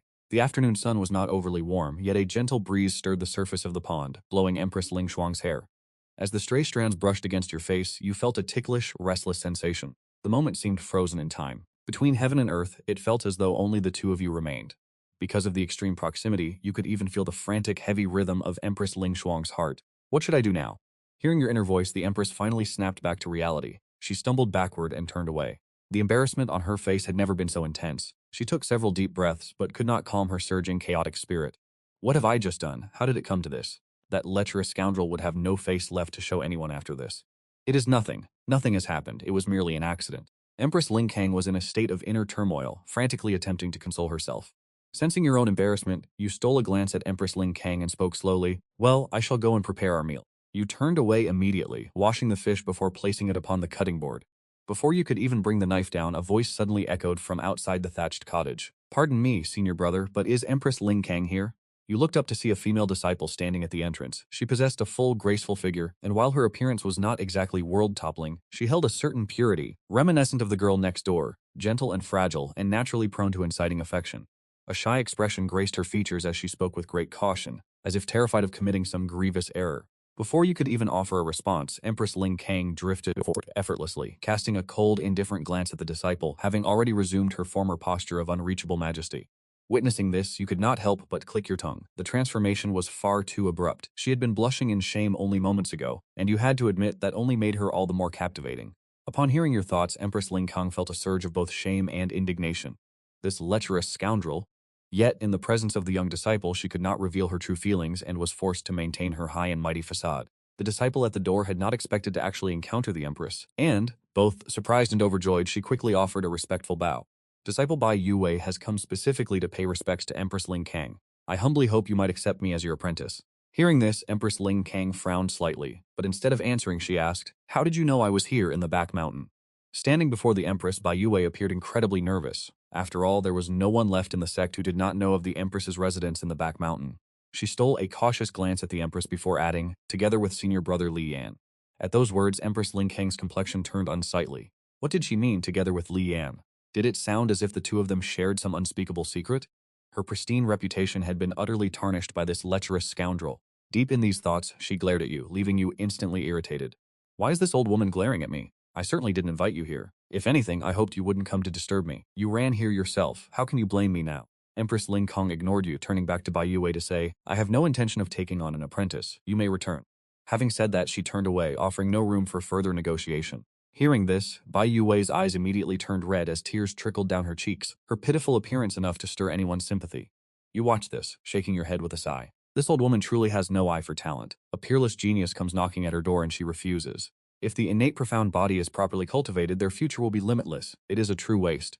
Empress Ling Kang froze in her tracks, a flicker of astonishment flashing in her eyes. The innate profound body, she naturally understood what such a physique represented. Legend has it that before the heavens and earth were formed, the world was shrouded in chaos, which eventually split into the pure qi and the profound qi. After the great god Pangu cleaved the heavens and earth asunder, the chaos was broken. The pure chi rose to form the heavens, while the profound chi sank to form the earth. These two forces are the most precious treasures of heaven and earth. On extremely rare occasions, a child is born under the influence of one of these energies, forming either the innate pure body or the innate profound body. One born with the innate pure body is inherently attuned to spiritual energy, allowing their cultivation speed to progress with heaven-defying swiftness. However, the innate profound body is different, because profound energy is inherently dense and heavy, making it extremely difficult for spiritual energy to be absorbed into the body. Yet those with this physique possess immense physical strength, making them perfectly suited for the path of body cultivation. Legend has it that those who have brought the innate profound body to completion can use their sheer physical force to suppress even those at the heavenly Tao realm. This alone proves the terrifying potential of such a physique. Empress Lingchang was utterly astonished. Could the person before her truly be a peerless genius? If that were indeed the case, would the heavenly Tao sect not surely rise to great prosperity? Feeling overjoyed, she turned to look at Bai Yue. The Empress's piercing gaze made Bai Yue's scalp tingle with apprehension. The innate profound body is notoriously difficult to identify. Even when Empress Lingchang exerted all her efforts, she could discern nothing out of the ordinary. Nevertheless, the Empress had already made up her mind. This Bai Yue must be kept and nurtured. Having such faith in your words, she was certain that if you identified her as having the innate profound body, it could not be wrong. Although I cannot accept you as my disciple, seeing your dedication to the Tao, from this day forward you may temporarily stay in this backyard. Empress Lingchang spoke in her usual indifferent tone. Having said this, she turned and sat down at the dining table. You felt a flicker of doubt. Is this old woman actually so kind-hearted? Bai Yue, who had already fallen into despair, was instantly overjoyed. With tears still staining her cheeks, she beamed, "Thank you, Empress. Thank you, senior brother Lian. I will surely cultivate diligently and will never let your trust in me go to waste." She spoke with the utmost respect, keeping her head bowed low. You were quite intrigued. You truly wanted to see how this pure and fragile junior sister would look if she were to fully cultivate her innate profound body, but a moment later you felt something was amiss. Why are you placing your disciple in my backyard? Do you treat this place as if it were your own home? This old woman is truly vexing. By bringing more trouble upon me, how am I to live in peace from now on? You grumbled inwardly. Empress Lingchang paid you no heed, letting out a soft huff as she thought to herself that the entire heavenly Tao sect was under her jurisdiction. How could it be called your backyard? Yet, a moment later, she reflected that having such an obedient junior sister around might not be so bad after all. Upon entering, Bai Yue walked right up to you, looking at you with an innocent expression, and asked, "Senior brother Li Yan, is there anything I can assist you with?" Listen to that. This is how one should behave when visiting another's home. Far more polite than that old woman. Although her figure does not rival Empress Lingchang's, she is still young and has plenty of room to develop. Hearing your inner thoughts, Empress Lingchang immediately gritted her teeth in fury. How could this lecherous scoundrel have such indecent thoughts? She felt a twinge of regret for letting Bai Yue stay, and remembering the proximity they had shared earlier, the Empress's initial air of detached superiority began to falter, her face flushing as she pondered these things. Ever since Bai Yue arrived, she had never been idle. From washing pots to picking vegetables, she was far more diligent than Empress Lingchang, and she constantly addressed you as senior brother Lian. Who could dislike such a pure and adorable junior sister? Once the preparations were nearly finished, you prepared to clean the fish, drawing a small knife from your hand. Though it looked ancient, the design was exquisite and compact. Even standing far away, Empress Lingchang felt a sharp aura radiating from it. It was a divine artifact. Sensing the faint pressure emanating from the blade, her heart skipped a beat. Confirming this fact left the Empress feeling both astonished and inexplicably irritated. Reflecting on the past, she had gone to extreme lengths just to obtain a single divine artifact, and even then, it was only of the lowest grade. How could divine artifacts be as common as radishes and greens in the hands of this lecherous scoundrel? Divine artifacts are usually treated as precious treasures by others, kept in spiritual rich environments and nurtured carefully, never to be used unless absolutely necessary. Yet this scoundrel was using a divine artifact to prepare fish. Though you had already surprised her many times these past few days, Empress Ling, what has become of this world? If you knew the thoughts of Empress Lingchang, you would surely curl your lip in disdain. Is it not just a single divine artifact? Using it to scale a fish is already a decent fate for it. Within the system space, there is no telling how many divine artifacts are left to simply gather dust. Bai Yue caught sight of the blade, a flicker of admiration gleaming in her eyes. Senior brother, your blade is truly beautiful. Even though they had not been together for long, the initial distance between them had already vanished. You like it? Once I'm finished with it, I shall gift it to you. You had just spoken. To such an adorable junior sister, what would be the harm in gifting a small knife? This left Empress Lingchang even more astonished, and she gritted her teeth in frustration. To her he offered nothing but scraps, yet to others he gave away divine artifacts as if they were trifles. You heartless wretch, she glared at you fiercely, yet her indignation remained unassuaged. Why is this old woman glaring at me? Did I offend you in some way? Truly the junior sister is far better, obedient, understanding, and adorable. Such thoughts only fueled the rage of Empress Lingchang, and she regretted her choices deeply. Had she known it would come to this, she never would have left Bai Yue behind. No, I cannot. How could I accept such a gift from you, senior brother? Hearing her words, Bai Yue hurriedly waved her hands in refusal, a movement that caused a sudden, undulating wave to ripple across her frame. Only then did you realize that beneath Bai Ruowei's petite stature lay boundless potential. You had clearly misjudged the situation before. Bai Ruowei was in truth quite grand. In this regard, the aging Empress Ling Chang had truly lost. Empress Ling Chang felt both shame and anger. Instinctively, she cast her gaze downward toward her own chest.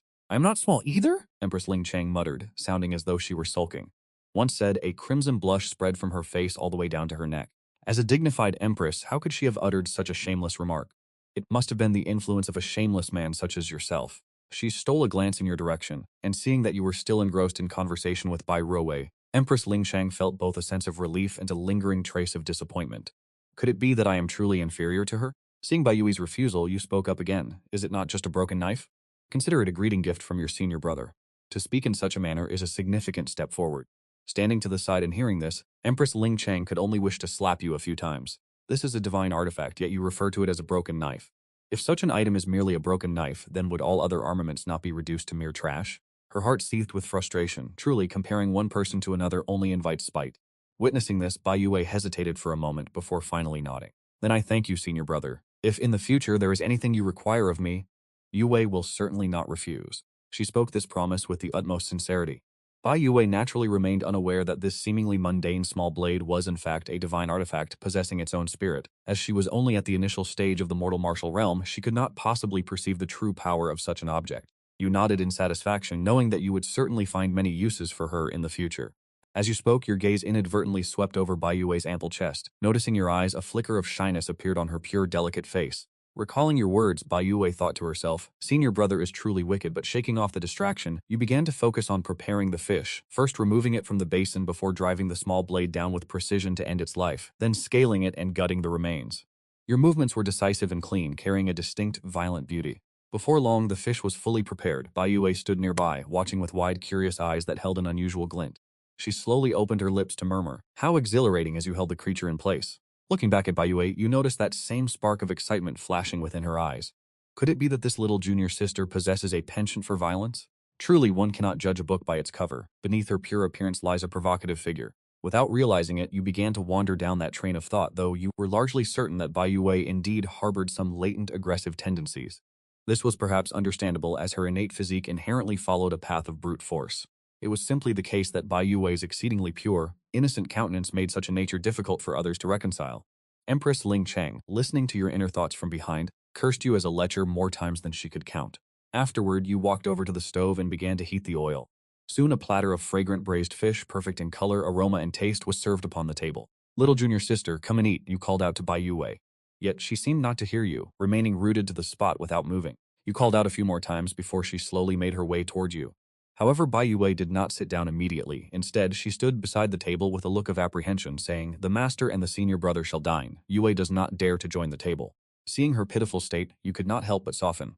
But as you processed Bai Yue's words, something felt inherently wrong. She is the master and I am the senior brother. Since when did I become a disciple to this old woman? Is she not trying to take advantage of me? Empress Ling Chang felt quite irritated upon hearing this, though she understood in her heart that even if she hadn't fallen from her peak cultivation, she would still be insignificant before this lecher. Recalling the terrifying existence in the pond earlier, which was clearly beyond her ability to counter, Empress Ling Chang did not refute the notion. She thought to herself, so what if this lecher takes some advantage of you? You were unsure how to clarify the situation, knowing that to deny it would only complicate your relationship with Empress Ling Chang further. With no other choice, you simply closed your eyes and accepted it. Looking at Empress Ling Chang's still haughty and arrogant demeanor, you could not help but feel a twinge of resentment. "You old woman, my advantages are not so easily taken. I must find an opportunity to get them back. Where should I begin, the chest or the hips?" As you thought this, you could not help but scold yourself. How could I have such thoughts? Do I still have any dignity as a man? Children are the ones who choose. I shall take it all. Empress Ling Shuang heard this, and a sense of grievance stirred within her heart. Why must the blame for these words be cast upon me? Her gaze drifted toward Bai Yue, harboring a newfound hint of hostility, before she turned her eyes back to the girl still standing beside you. "You spoke up. It is fine. Please sit. There are not so many rigid rules in my domain, yet your words seem to carry no weight at all." Bai Yue remained standing, motionless. She cast a cautious glance toward Empress Ling Shuang as if awaiting a command. This left you feeling increasingly restless. This is your territory, so why must she look to another for permission? You commanded. I told you to sit, so sit. Let us see who dares to object. You spoke with complete gravity, your voice rising in volume, yet Bai Yue still did not stir. It felt as though you had been dealt a heavy blow to the face, your cheeks burned with humiliation. This was a complete disregard for your authority. It seemed that when the opportunity arose, you would have to properly discipline this junior sister so she might understand who truly holds the authority here. You steeled your resolve, determined to take action as soon as possible. At that very moment, Empress Ling Shuang slowly opened her mouth. Her voice was soft, yet to Bai Yuwei, it held the weight of a divine pardon. A smile blossomed upon Bai Yuwei's face, a sight that only fueled your growing irritation. Does anyone truly behave in such a manner? This is a complete lack of face granted to you. This old woman is truly insufferable with her airs. Your gaze, directed toward Empress Ling Shuang, involuntarily sharpened. Empress Ling Shuang felt a flicker of injustice in her heart. What had she even done? Was it not your wish for the girl to sit? You should be thanking her, by all rights. If you were to discover her thoughts, you would surely fly into a rage. Clearly you had been made to lose face in such a manner, yet she expected gratitude? This was truly too much. Bai Yuwei hesitated for a moment before finally choosing to take a seat. To her, the aura of Empress Ling Shuang was simply too overwhelming. By comparison, her senior brother was far more approachable. Seeing this, you felt a slight ease return to your demeanor. It was merely a long bench, not particularly wide, barely enough to accommodate 2 people. As you reached for food, physical contact was inevitable. An otherwise mundane meal began to take on a subtle, ambiguous atmosphere. Empress Ling Shuang sat opposite you, observing the two of you, when an inexplicable anger welled up within her, as if something that rightfully belonged to her had been snatched away by another. When it was by her side, she had failed to cherish it, but seeing it fall into the hands of another brought her great discomfort. You come sit on this side, Empress Ling Shuang said to Bai Yuwei with a darkened expression. There is no need, she can just sit here, you interjected. Before Bai Yuwei could even speak, you had already seized the initiative. Are you joking? How could you possibly let such a perfect opportunity slip away? What man? Hearing these words, Empress Ling Shuang refused to let the matter rest. Nonsense, come sit over here. Her voice deepened, her gaze frigid, as she enunciated each word with lethal precision. Before you could even utter a response, Bai Yuwei had already hurried over, clutching her bowl, to sit beside Empress Ling Shuang. She lowered her head in silence, not daring to even voice her grievances, and an immediate flare of anger ignited within you. What exactly is the matter with this woman? Who has provoked you that you insist on giving others no peace? I will no longer indulge your whims. Your eyes narrowed like hooks, staring coldly at Empress Ling Shuang. Seeing Bai Yuwei looking like a victim of constant bullying, a genuine sense of indignation rose within you. Empress Ling Shuang did not even look your way, continuing to eat, though she too felt a profound sense of self-pity. Why must you be angry with me just because of a newcomer? Why will you not sit with me, choosing instead to sit with her? Is the peerless beauty of the East Shen prefecture truly inferior to a mere Bai Yuwei? Even if, in certain respects, she is indeed not as well endowed as the other. Empress Ling Shuang believed that she and you should be the ones closest, yet the appearance of Bai Yuwei had created an unbridgeable distance between you. This realization left Empress Ling Shuang deeply unsettled. Taking a few deep breaths, you managed to suppress your rising fury. Seeing Bai Yuwei looking so pitiful, your heart softened with reluctance. You picked up a piece of fish and placed it before Bai Yuwei, forcing a gentle smile. Eat well. Thank you, senior brother. Bai Yuwei beamed with gratitude, but this only reignited the anger that had just begun to subside in Empress Ling Shuang. We are already sitting this far apart, and yet you still insist on being so intimate in my presence? You lecherous fool. She stared at you for a moment, her eyes hardening before she suddenly spoke. I wish to eat as well. As she spoke, despite a trace of embarrassment on her face, her gaze remained remarkably resolute. She had prepared these words for a long time. Having spoken them, she would certainly not retract them. Hearing this, both you and Bai Yuwei were stunned. Bai Yuwei dared not say a word, quickly lowering her head, trembling in fear. I have long heard rumors of an illicit relationship between the Empress and the disciple of the Back Mountain. I did not believe it, but it seems senior brother truly does have an extraordinary connection with the Empress. This is certainly no ordinary master-disciple bond. A senior brother as exceptional as he is certainly worthy of the Empress's affection. Thinking this, a sense of inferiority flashed through Bai Yuwei's heart. You were equally startled? Did I mishear you? What is wrong with this woman today? Has she consumed the wrong elixir and decided to stir up trouble once again? Yet, faced with the unyielding gaze of Empress Ling Shuang, you had no choice but to pick up a piece of fish and place it in her bowl.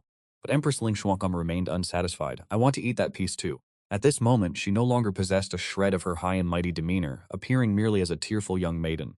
Bai Yuwei lowered her head even further, nearly burying it against her chest, having discovered such a terrifying secret. She feared she would be silenced, yet you, being a quintessential protagonist, remained completely oblivious as to why Empress Ling Shuang was acting this way.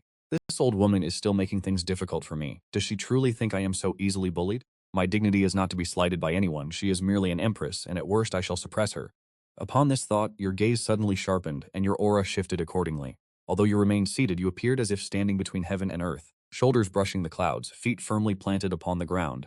You possessed no cultivation, yet your aura alone was truly formidable. Before you, even Empress Ling Shuang felt the sensation of gazing up at a towering peak, as if the figure before her was no longer a mere mortal, but an unreachable mountain of immense scale. The old ghost in the pond, sensing your aura, suddenly opened his eyes wide, filled with shock. He could not help but lament inwardly that this lad, Li Yan, had unexpectedly become this terrifying. He wondered who had provoked him, for someone would surely suffer the consequences this time. He hoped it was some fearsome beast so that he might consume some blood essence. Preferably Aoqiong, for that fellow had long desired to devour him. Aoqiong was the current Dragon Emperor, one of the most fearsome powerhouses in the world, a being standing truly at the apex of the pyramid. Da Huang, who had been playfully toying with the blood demon, also came to a sudden halt. Its eyes were as sharp as saws, glinting with a savage light, and it let out a few roars that were thunderous enough to deafen the ear. Da Huang was no longer the common village dog it once was. It had transformed into a terrifying beast capable of suppressing invincible enemies with a single strike. Fortunately, under your control, this aura did not spread outwards, remaining contained within the back mountain.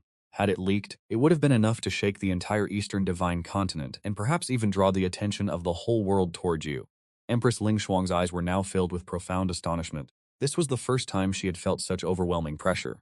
Facing you now felt even more terrifying than facing the existence within the pond earlier. Finally, you spoke slowly. You shall eat whatever I give you. Since when did it become your place to dictate terms on my territory? Your voice was not loud, yet it carried an infinite sense of authority. You were completely different from who you were before. Hearing your words, Empress Ling Shuang was left momentarily dumbfounded, still feeling the terrifying pressure, your voice seemingly echoing in her ears. Involuntarily, a strange sensation stirred in Empress Ling Shuang's eyes. Ever since she began her path of cultivation, Empress Ling Shuang had been regarded as the hope of her entire sect. Everyone kept a respectful distance from her. After becoming Empress, naturally, no one dared to provoke her, and all treated her with the utmost reverence. This had inevitably shaped the high and mighty personality of Empress Ling Shuang. She was accustomed to such treatment, yet now that you had rebuked her so harshly, Empress Ling Shuang felt a sense of grievance in her heart. Her beautiful eyes were fixed upon you, but beyond that grievance, she felt something else entirely. This scoundrel actually dared to treat her in such a manner. Why then was her heart beating so violently? She found this feeling strangely pleasant. So much so that even Empress Ling Shuang found it hard to believe. Though she tried to suppress it, she could not stop the thought from taking root in her heart. Her gaze, which had been fixed on you, saw her resentment gradually fade, replaced by a strange, shimmering light.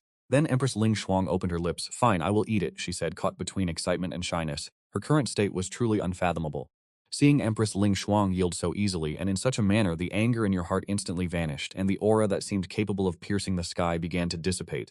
You looked at Empress Ling Shuang in disbelief. What has come over this old woman? Why is she looking at me with that gaze? To be scolded yet feel such exhilaration, could it be that she harbors a taste for mistreatment? The more you ponder it, the more plausible it seems. Recalling how Bai Yue grew excited at the mere sight of the shark, you cannot help but sigh. What strange predilections these are, though they are undeniably stimulating. At this thought, you click your tongue while observing Empress Ling Kang. Upon hearing the sound, the Empress flushes deeply, bowing her head to chew on a piece of fish. Every movement remains incredibly elegant, yet she cannot control the images your words have conjured. Her gaze turns hazy, and her body even begins to tremble slightly. This scoundrel is truly insufferable. Fortunately, she keeps her head bowed, masking her state from view, yet her subtle trembling is felt by Bai Yue through the shared bench. At this moment, Bai Yue wishes she could bury her head within her own bosom. Her heart hammers against her ribs as if it intends to leap right out of her throat. Cannot see me, cannot see me. I know nothing of this. Bai Yue mutters to herself, even squeezing her eyes shut. The events unfolding before her are truly too shocking to process. Empress Ling Kang, once high and untouchable like an immortal, a goddess in the eyes of every Tiandao sect disciple, is now displaying such an excited, shy demeanor. For Bai Yue, it is a sight nearly impossible to accept. Because she is hunched forward, her figure is further accentuated, appearing as if it might burst forth and tear through her garments. You cast an unintentional glance, unable to stop yourself from exclaiming, "Truly fierce, that is indeed magnificent." Empress Ling Kang is momentarily puzzled. She has said nothing, so why would she be fierce? But as she follows your gaze and realizes your intent, she grinds her teeth. So that is what you meant, lecher, staring at nothing more than flesh. What is there to look at? Yet, despite these thoughts, the Empress subconsciously straightens her back. Do not just sit there in a daze, hurry and eat. Before Bai Yue can even register your words, she rushes to offer an explanation, causing you and the Empress to exchange a look of profound bewilderment. Realizing her slip of the tongue, Bai Yue ducks her head into her chest again, wishing only to jump into the pond to cool her burning face. The meal concludes in an atmosphere thick with awkwardness. When it finally ends, Bai Yue feels as though an entire lifetime has passed. She is finally liberated. Without a word, she gathers the bowls and chopsticks, saying, "Master, senior brother, please continue with your business. Allow me to handle this." Having said this, Bai Yue freezes, then hastily adds, since you two are occupied." The more she explains, the worse it becomes. She could kick herself for her own tongue. Cursing her meddlesome mouth, Bai Yue says no more and turns to leave with hurried steps. Watching her retreat, you cannot help but shake your head with a bitter smile. Your junior sister is excellent in every regard, though her reactions are a bit slow and admittedly quite endearing. At this moment, Empress Ling Kang suddenly lifts her head, staring intently at you. What is it you decide it is time to stop coddling her? You naturally show no restraint, speaking with a touch of annoyance. Seeing this, a profound sense of grievance washes over Empress Ling Kang. Why must this lecher treat her in such a manner? When it is her, it is endearing, but for her she is treated as if she were a nuisance. Truly Shizun was right. But Ling Changnu Di ain't about to show her cards. Gotta keep that Ice Queen facade. It's all the dignity she's got left. From now on, I'm staying. Put in this here back mountain. Ling Changnu Di piped up, mutterin', something. Yo, your face just did a 180, voice crackin' like crazy. Ain't no way. If this old hag's really stickin' around, how am I supposed to live in peace? Nah, gotta stop her. I ain't down with this, you blurt out. Ling Changnu Di ain't even flinch, just snorts. I'm the new D of the Tiandao sect. I call the shots around here. What gives you the right to disagree? Then, she hits you with that ice-cold glare. Ling Changnu Di drops the mic. Facts. The whole Tiandao sect bends to her will. You're just some trash disciple. What say do you even have? My humble abode ain't big enough for the both of us. You complain. Ling Changnu Di ain't even sweat it, waves her hand and clears out a patch of land next to your shack.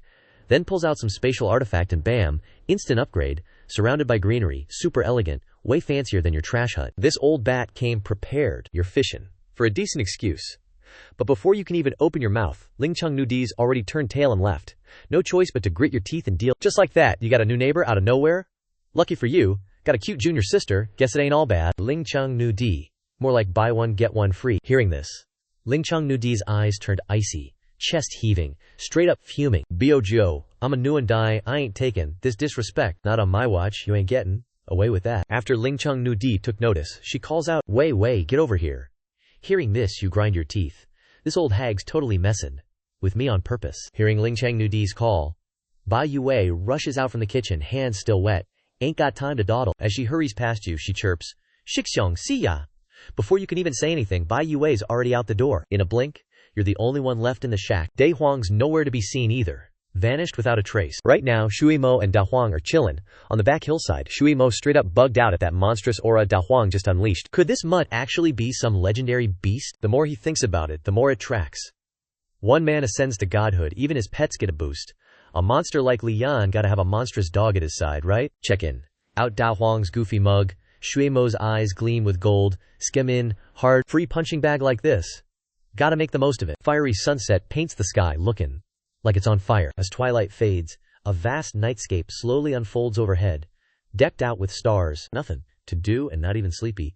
You drag your chair outside, toss in a few pinches of that good tea, pour in the hot water, and the aroma explodes, filling the whole shack. You can faintly make out the power of the Tao swirling in the teapot, super profound. You raise a cup to your lips, the aroma hits you hard, but after drinking, it tastes like nothing. Need something stronger than tea for stargazing and reading. Thinking that, our boy flips his hand, and a jar of wine appears. Before even opening the lid, the intoxicating aroma fills the air. 1,000 cups are too few when drinking with a true friend.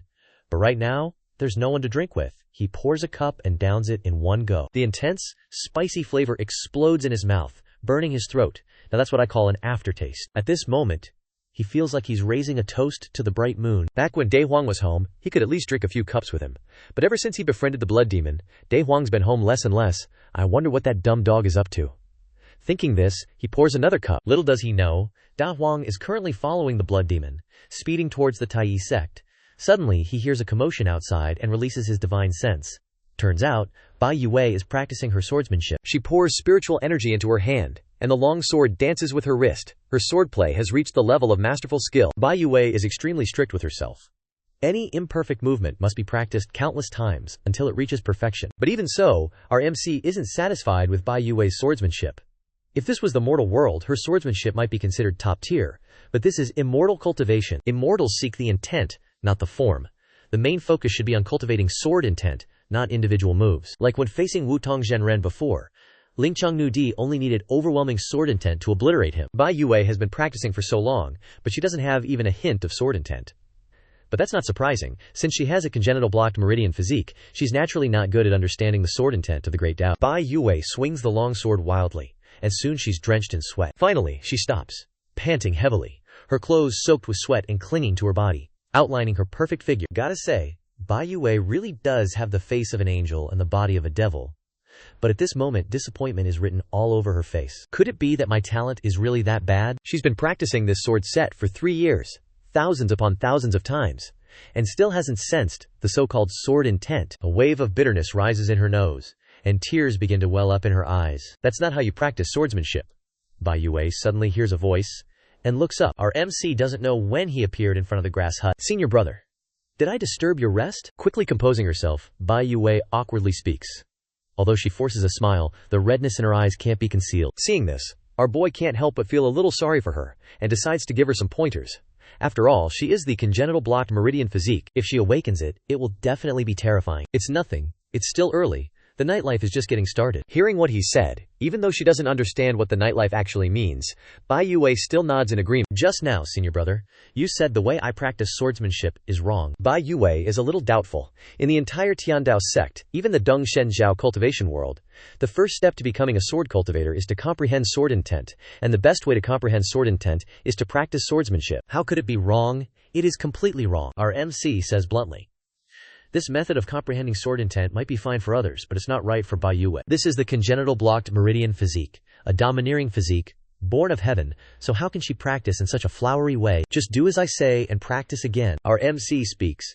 Bai Yue becomes even more doubtful, looking at him with some hesitation. Hasn't she heard about our MC's reputation? In the back mountain? Having a suspicious relationship with Lingcheng Nudi makes our boy stand out like a sore thumb, and it totally revealed your non-existent strength. After 10 years, you're still Duan Tijing. You're basically just fancy trash. Bai Yue respects you, but being told what to do by a dude weaker than her, she's sus. In the end, Bai Yue decides to give it a shot. Can't let big bro lose too much face. If you knew Bai Yue only agreed to save you from embarrassment, you'd be pissed. Then you say, don't hold the sword with one hand, grip it with both hands. Bai Yue is shocked. Does this guy even know how to sword? Swords are all about speed and agility, not chopping wood. This is the first time she's heard of someone holding a sword like that. Why is she still standing there? Hurry up. Seeing how serious you are, Bai Yue helplessly obeys. Then you say, turn to the side, spread your legs, lean forward slightly, stick out your chest, raise your hands. Each instruction makes Bai Yue blush crimson. Is this really sword training? These movements feel weird, so embarrassing. She's squirming. As Bai Yue follows each movement, her hot bod is even more obvious, forming an S-curve. You see this and can't help but gulp. Even if it wasn't intentional, you can't help but admire Bai Yue's flawless figure. With a slender waist and plump assets, she's a total knockout. Lingcheng Nudi is in the room, so close by, she can read your thirsty thoughts like a book. She grinds her teeth and curses, you perverted bastard. Then Lingcheng Nudi closes her eyes, tossing and turning, unable to sleep, wondering what that pervert is up to. No way. Bai Yue is too young, she's no match for that guy. I have to protect her. With that thought, Lingcheng Nudi gets out of bed, and in a flash, she appears above you and Bai Yue. Seeing this scene, Lingcheng Nudi is both embarrassed and furious. He really is no good. At this moment, Bai Yue sees that you're slow to continue, and can't help but ask, big bro, what's next? She doesn't expect much from you, but this pose is way too awkward. Bai Yue really doesn't want to continue. You size her up and down, and seriously say, your movements aren't precise enough. I'm afraid it'll be hard to achieve the desired effect. Bai Yue is a little surprised to hear this. If this isn't precise enough, what is? She starts imagining things, and Bai Yue's face turns even redder. With that, you step forward and start adjusting her yourself. Stick out your chest a little more, push your butt back, spread your legs shoulder-width apart. Hai Long nodded. Yeah, that's the way. Meanwhile, Bai Yue stood frozen, not daring to move. This pose was just way too embarrassing. How could Shixiong Liyan do this? She couldn't help but feel wronged, inevitably thinking you were deliberately teasing her. In the sky, Empress Lingqiang saw this scene. Jiang Yan nearly shattered, her eyes blazing with fury. This lecher is so shameless. It'd be one thing if it was an older woman, but to target a young girl like this, lower than dirt. Although Bai Yue has long grown up, in front of someone as old as Empress Lingqiang, isn't she still a youth? That's right. How could the innate sword physique train like a normal person? This is the best way to train in swordsmanship, you thought to yourself. But Empress Lingqiang heard it. She paused slightly, somewhat disbelieving. Could this lecher actually be helping Bai Yue cultivate? Although it's a bit hard to believe, it seems that's really the case. Why has this lecher suddenly changed his ways? What is Empress Lingqiang thinking? Of course you wouldn't know. You spoke up at this moment. Just stay in that position and slash 100 times first. Bai Yue was unwilling, but ultimately she had no choice but to comply, not daring to displease you. With each of her slashes, the sound of tearing wind echoed in the air. At first, she didn't feel anything, but after about 100 slashes, Bai Yue suddenly felt something different. It was as if some shackle in her body had been unlocked. Streams of energy filled every part of her like soaking in warm water. The previous fatigue was swept away completely. The sudden feeling of comfort made Bai Yue lose control for a moment, letting out a sound, a short sound, like a soft moan escaping from her chest. Bai Yue was startled by the unexpected sound. Why is this happening? I didn't mean to. Shixiang Liyan won't think I'm an indecent woman, right? Feeling uneasy, she carefully glanced at you, her eyes panicked, like a frightened little white rabbit. That sound was already alluring enough.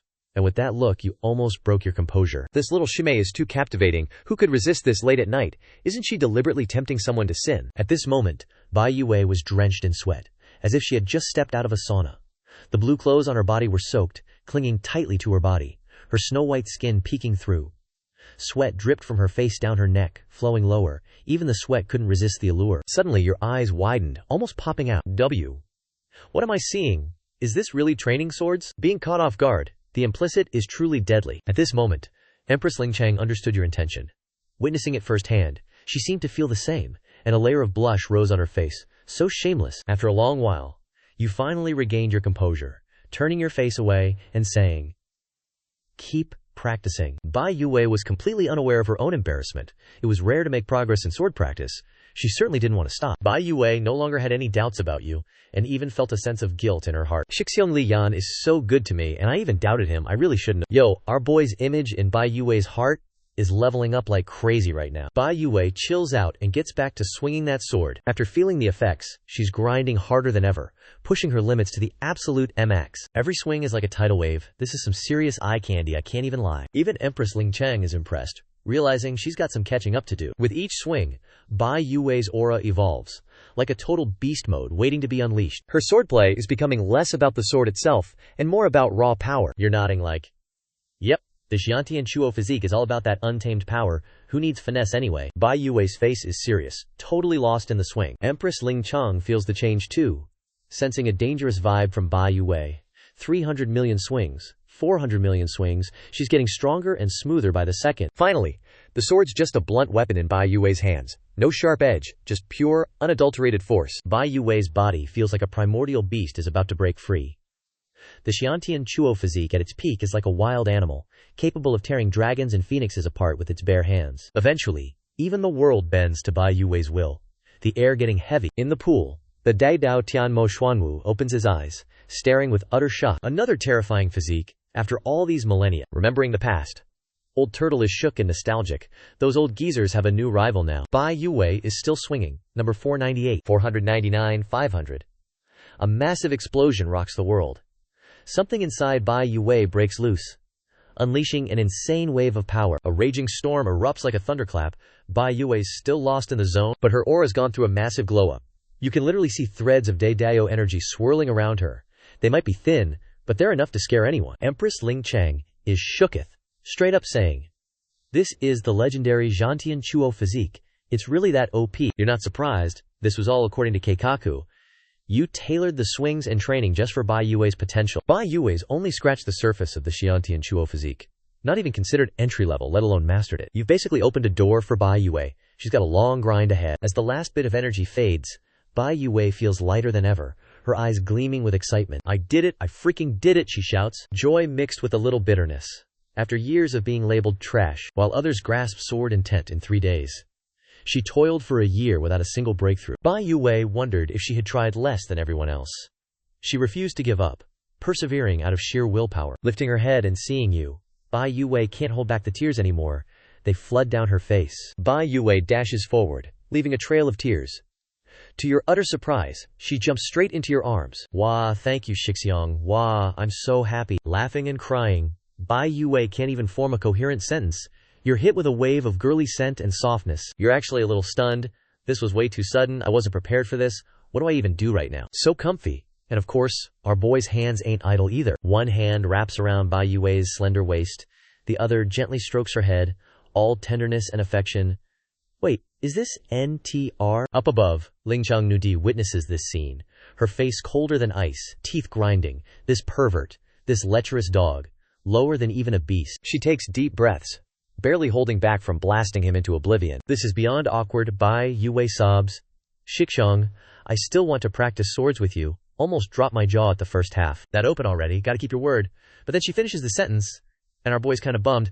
Don't leave a man hanging like that. Bai Yue's tears and snot are all over our MC. Finally, the waterworks dry up, and she snaps back to reality. What did I just do? I got carried away and hugged Shixiang, How embarrassing. She's mortified. Bai Yue's clueless, so she just stays leaned against him, her little face flushed. Shixiang Lian is so warm. Just as she thinks that, she freezes.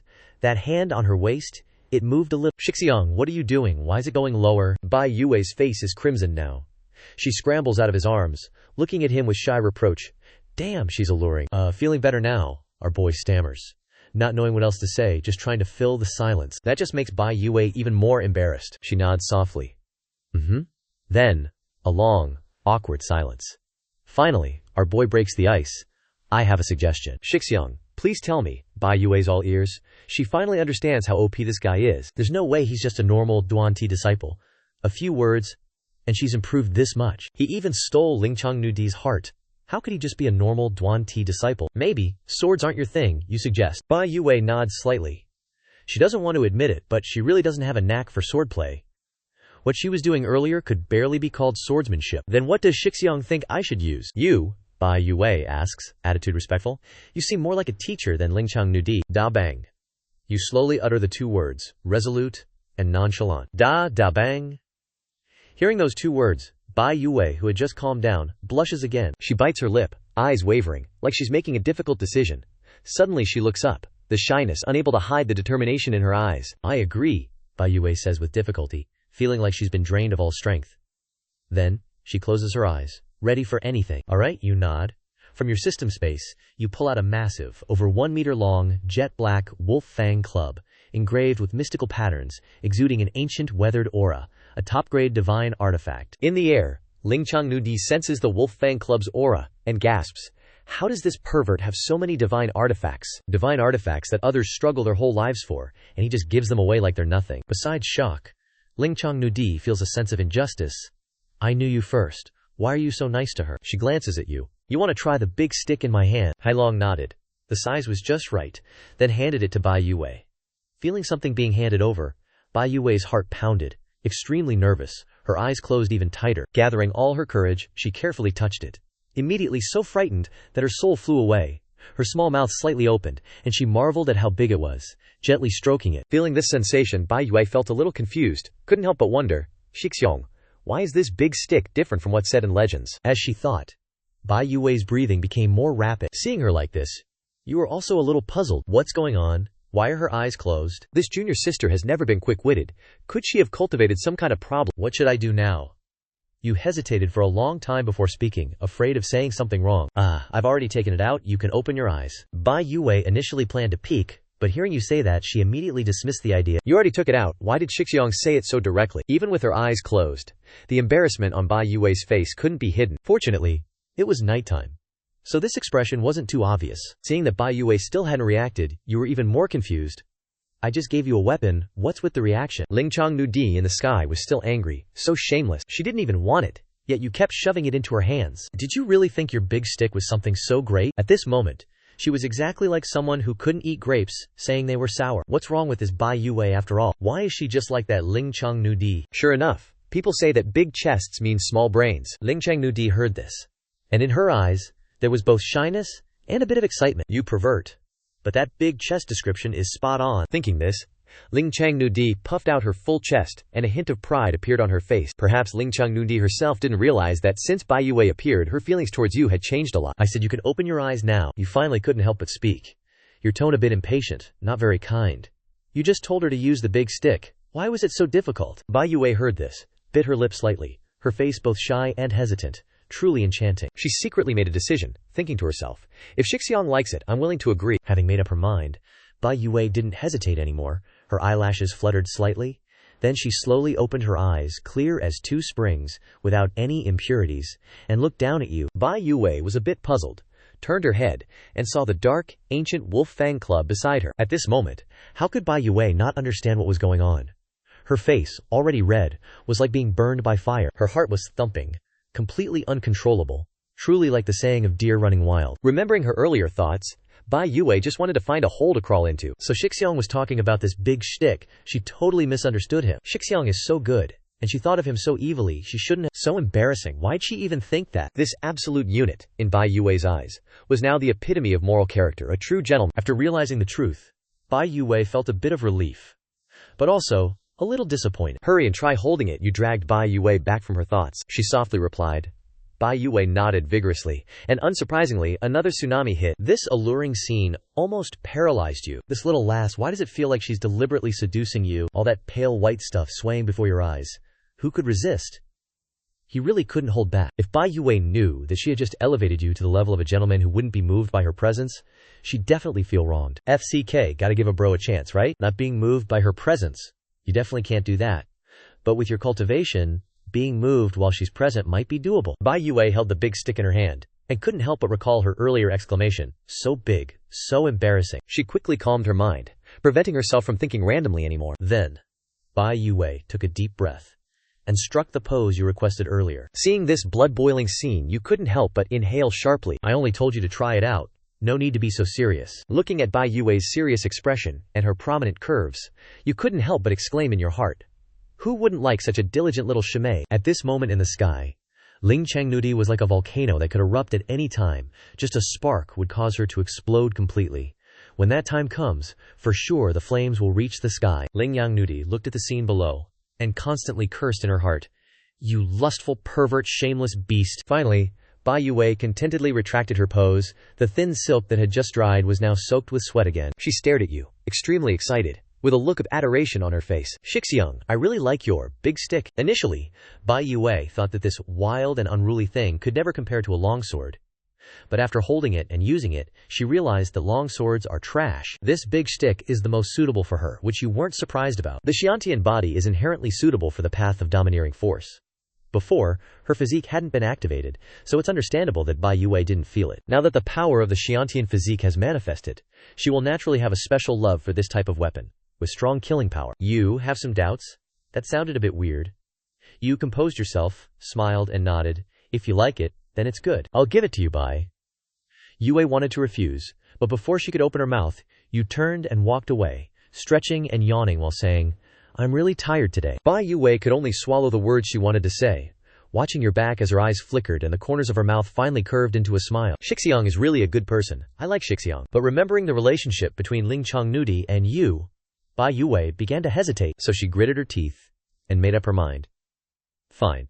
She'll just become his personal maid or something, but the type of maid who can wield a giant club? Bai Yue didn't know that Ling Changnudi was watching her from above, overwhelmed by an almost uncontrollable urge. Should she find a reason to send Bai Yue packing? Ling Changnudi was seriously considering it.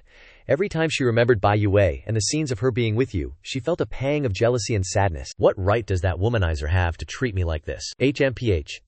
Ling Changnudi returned to her room, starting to toss and turn, her mind replaying scenes of you with other women, even your words, sometimes angry, sometimes laughing. Where's the aloofness of Ling Changnudi gone now?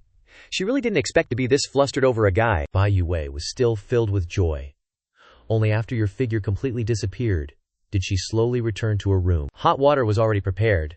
Bai Yue slowly took off her clothes and sat in the wooden tub. The water bathed her jade-like skin, with white steam rising, creating an incredibly dreamy scene. Bai Yue's mind was also full of your image. For some reason she remembered your every move so clearly, as if etched in her mind. She reached out and grabbed the wolf fang mace nearby. This was something you gave her, Bai Yue gently caressed it, carefully wiping away the sweat, as if to ease her longing. The sun rose, and warm sunlight shone down on the main hall, as if covering the world in a layer of gold. You opened the door of your thatched hut, stretched comfortably in the sunlight, and then heard the sound of wind breaking outside the door. You looked up and saw Bai Yue practicing her sword, no, her club. Who knows how long she'd been practicing. Her whole body was soaked with sweat, but she still maintained the stance you taught her yesterday. Every time she swung the giant club, Bai Yue was extremely serious. Her cherry lips were slightly panting, but her eyes remained determined. Doing this so early in the morning, it's definitely a beautiful sight, but who can stand just looking without being able to taste? There will definitely be many more days of suffering in the future. Although you had seen it before, even felt it, you still couldn't help but admire those towering snow peaks. Little Shimei is so diligent, who wouldn't like her? You firmly affirmed that you had a good impression of Bai Yue because of her diligence, definitely not for anything else. But hearing this made Ling Changnudi uncomfortable. She hadn't slept all night, but she was still full of energy. Hearing the familiar voice, Ling Changnudi instinctively cursed scoundrel, then remembered what you just said. Her eyes flashed, and she secretly decided, isn't it just sword practice? As if anyone doesn't know how to do that. Since you like it so much, I'll dance for you too. Once she made up her mind, Ling Changnudi immediately flew out of her room and landed next to Bai Yue. her movements extremely dashed. You were originally planning to weed in the medicine field, but you were puzzled when Ling Chang Nudi suddenly appeared. What is this old woman planning? Why does she look so fired up? Who annoyed her again? Ling Chang Nudi was already angry, and hearing the words old woman made her completely unable to bear it. She's a little shimei, and I'm an old woman. So unfair. Immediately afterward, Ling Chang Nudi waved her hand, and a long sword suddenly appeared in her hand. The sword body was slender, and the whole body was as white as snow, with a few strands of red tassels on the hilt that were particularly eye-catching. This was Ling Chang Nudi's Benming Di Bing. White clothes with a dot of red like blood, jade hands holding the Dianbing. One move immediately stirred up the wind and clouds. The red and white swordlight in Ling Chang Nudi's hand kept flying like a storm, the sword chi like a rainbow. Even stand. What's up with this old hag? Suddenly she's practicing her swordplay. Gotta admit, the sword skills are mid, but she's kinda hot. You finally said something fair. Ling Chang Nudi has the title of the #1 beauty of Deng Shenjiao. Her looks are obviously top tier, definitely worthy of collapsing empires. Calling her old hag is straight up blasphemy. Even though Ling Chang Nudi has cultivated for thousands of years, time seems to have left no traces on her, and she's never experienced the joys of love. If you don't count her age, Ling Chang Nudi is still a maiden in terms of relationships. Bai Yu Wei stopped moving, completely stunned by Ling Chang Nudi's swordsmanship. So beautiful, even celestial fairies are probably not as gorgeous. She couldn't help but praise. And a sense of inferiority unconsciously arose in her heart. The Nudi is so pretty, no wonder Shixiang Lian likes her. I'm afraid I don't stand a chance. I don't even dare to hope that Shixiang will like me. Just being a servant by his side would be enough. Facing Ling Chang Nudi, who is as pure as a celestial being, Bai Yu Wei felt inferior. You were also staring blankly at this point. With each movement of Ling Chang Nudi, the thin gauze on her body fluttered, her jade-like skin appeared, and her curves were accentuated, her voluptuous chest and butt bewitching people. You watched and sighed. How could any sword skill be as beautiful as she is? This move is good, we can study and unlock new positions, but this one isn't so good. Ling Chang Nudi heard your words in her head, gritted her teeth, and her swordplay became even sharper. This Deng Tuzi, why do you treat me like this? Why call her little shimei, and me an old hag? Why give her a divine artifact, and give me that thing? Boom. One sword ends, soaring straight into the sky, as if wanting to pierce through the heavens. Ling Chang Nudi stood on the spot, the azure sword still in her hand, her red lips slightly panting. Her originally neat hair was now slightly disheveled. Adding to her charm, the atmosphere fell into a strange silence. Looking at Ling Chang Nudi's expression, you really don't understand what's wrong with this old hag today. Bai Yu Wei, who was still in shock, took a step forward and opened her mouth. Greetings, master. I never said I would accept you as a disciple. Don't call me master. Ling Chang Nudi spoke, still dissatisfied with Bai Yu Wei. Even so, she still held back a bit, not directly saying all her thoughts. I don't have a traitorous disciple like you. Yes, Nudi. Bai Yu Wei had no choice but to obediently listen, looking down at her hands. She didn't understand where she went wrong, making Ling Chang Nudi unhappy, even though she did intend to compete with her Shizhong Lian, but she hadn't acted yet. Ling Chang Nudi nodded. How was your cultivation last night? Recalling what happened last night, Bai Yu Wei felt a little guilty. Indeed, nothing could escape Ling Chang Nudi's eyes. She had to be more careful in the future. Let me try to feel what you got, Ling Chang Nudi said, emphasizing the words got. Then she continued. Try hitting me with a punch. Hit someone with a punch. Hearing Ling Chang Nudi's words, Bai Yu Wei felt a little unbelievable. Why would anyone make such a request? Ling Chang Nudi nodded, partly wanting to compete and see how well you could actually teach. Ling Chang Nudi also wanted to experience the legendary innate physique and see what was so special about it. Just go ahead and attack. Don't hold back. Seeing that Bai Yu Wei hadn't acted, she spoke again. You heard this and secretly sighed. Ling Chang Nudi really has a masochistic streak. One person has violent tendencies and the other has masochistic tendencies. These two together, the stimulation is unimaginable. Ling Chang Nudi's beautiful face flushed red, and she couldn't help but scold. You lecher. Recalling yesterday's excitement, the embarrassment became even more difficult to control. This disciple apologizes for offending the Nudi. Helpless, Bai Yu Wei could only agree and assume the stance you taught. She now feels that this stance is the easiest to exert force from. Seeing this, Ling Chang Nudi couldn't help but curse inwardly, shameless, making such an embarrassing move. Bai Yu Wei didn't plan to hold back. On the contrary, she wanted to use 120% of her strength. She thought that, even though she had improved a little last night, she was still worlds apart from Ling Chang Nudi. If she didn't perform well and satisfy Ling Chang Nudi, she might be kicked to the back mountains. Taking a deep breath, Bai Yu Wei adjusted her physical state to its peak. Nudi, this disciple will attack, she said. Go ahead, Ling Chang Nudi said calmly. She really didn't think Bai Yu Wei could pose any danger to her and wasn't even prepared. Bai Yu Wei didn't hesitate anymore. Her eyes instantly became firm, and she threw a powerful punch. At such close range, it seemed even space itself could be shattered. She used all her strength in this strike. holding nothing back. The power of the innate physique was mobilized, almost causing the heavens and earth to change color. Only then did Ling Changnu feel the pressure from Bai Yue's fist. She exclaimed inwardly, finding it a little unbelievable that such an attack could be launched by a small cultivator. But it was too late now. Ling Changnu could only hurriedly mobilize all her spiritual power to form a shield in front of her chest and activate her protective armor. Still not at ease, Bai Yue's punch really threatened her. She had to deal with it carefully. HMPH. Bai Yue's fist touched Ling Changnu, emitting a loud bang. At this moment, Bai Yue was truly like a humanoid beast. Ling Changnu tried her best to maintain her posture and prevent herself from being knocked away, feeling a surge of blood in her chest, almost spitting out a mouthful of fresh blood. At this moment, Ling Changnu's eyes were filled with horror. This innate physique is so terrifying. The Tiandao sect will prosper for 5,000 years with such a disciple. But if this continues, sooner or later, she won't be Bai Yue's opponent. Thinking of this, Ling Changnu felt a sense of crisis. If she was really surpassed by Bai Yue, she would have no status in the future. She must quickly restore her strength, but the demonic backlash has damaged her Dao heart, making it impossible to recover easily. While thinking, she could only place her hopes on Yu. Bai Yue was a little flustered, and asked somewhat nervously, "Nudian, how do you feel?" she carefully asked, afraid of displeasing Ling Changnu. Hearing this, Ling Changnu's expression became strange. She couldn't directly say that she was almost killed by your punch, otherwise what would be left of the ancestor's dignity? Ling Changnu could only steady herself, turn her head away, and say, "Not bad." Hearing that, Bai Yue finally breathed a sigh of relief. Then a hesitant look flashed in her eyes, and finally decided to open her mouth. Can I hit one more time?" That punch just now seemed to give Bai Yue some kind of enlightenment, so she wanted to strike while the iron was hot. Moreover, with Ling Changnu as a living target, it just satisfied Bai Yue's violent tendencies, so of course she didn't want to miss it. Hearing this, Ling Changnu almost couldn't bear it, and directly spat out a mouthful of blood. Does this rebellious disciple want to kill Ben Zuo? Ling Changnu was naturally inconvenient to say it directly. She coughed twice to cover up her embarrassment and said, "You are really too weak, it's meaningless to hit again." After speaking, she ignored Bai Yue and quietly left, returning to her room. She was afraid that if she continued to pretend, she would give herself away. Hearing this, Bai Yue secretly made up her mind. It seems that she must cultivate even harder in the future, so that she can satisfy Ling Changnu. Then Bai Yue rearranged her posture and continued to swing the big stick in her hand. Seeing Ling Changnu leave, everything returned to as it was before. Since you don't find it interesting, you turn around and weed the herb field. In your mind, the image of Ling Changnu dancing with her sword keeps popping up. Ling Changnu. That old lady actually has some looks. Before long, you have finished weeding the herb field. The system rang in your ears.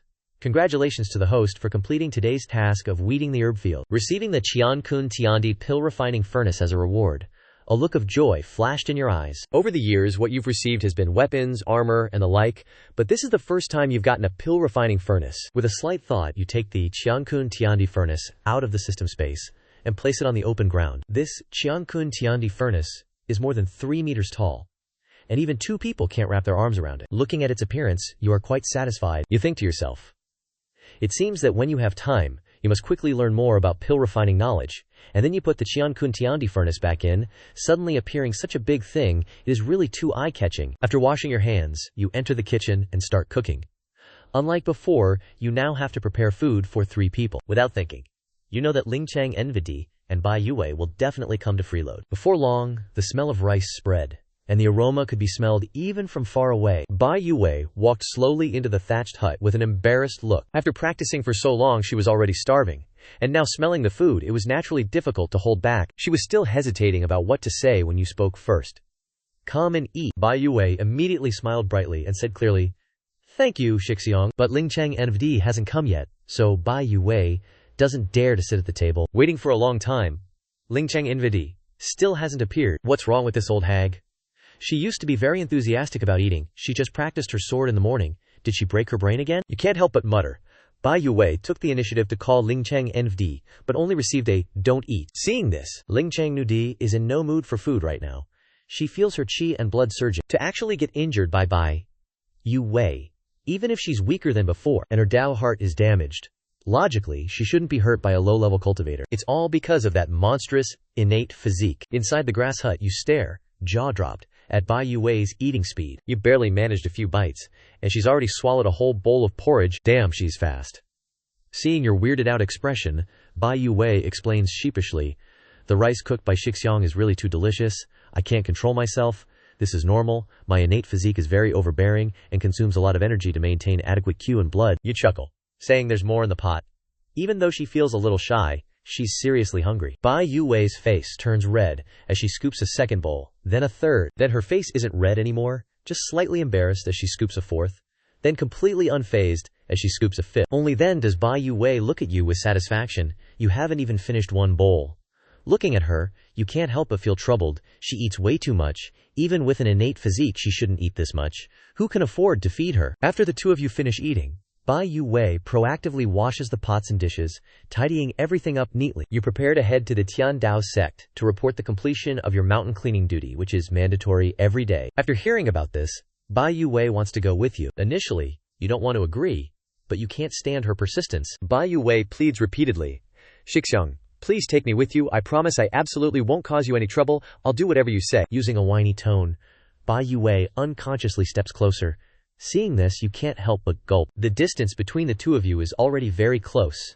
You can even smell the faint fragrance on Bai Yuwei's body. Looking down, you can see her two snowy peaks rising high, almost touching each other, the deep valley between them vaguely visible. Seeing this scene at such close range, your heart pounds wildly, and you can't help but blush. Temptation, this is straight up temptation. Bai Yuwei also feels like she might be going too far, but since things have come to this point, the arrow has already been nocked. She raises her head, her pure face facing you, her eyes clear as water, and softly speaks, her breath fragrant as orchids. Shixiang, please let me go with you. Her voice isn't loud, but it makes your heart itch.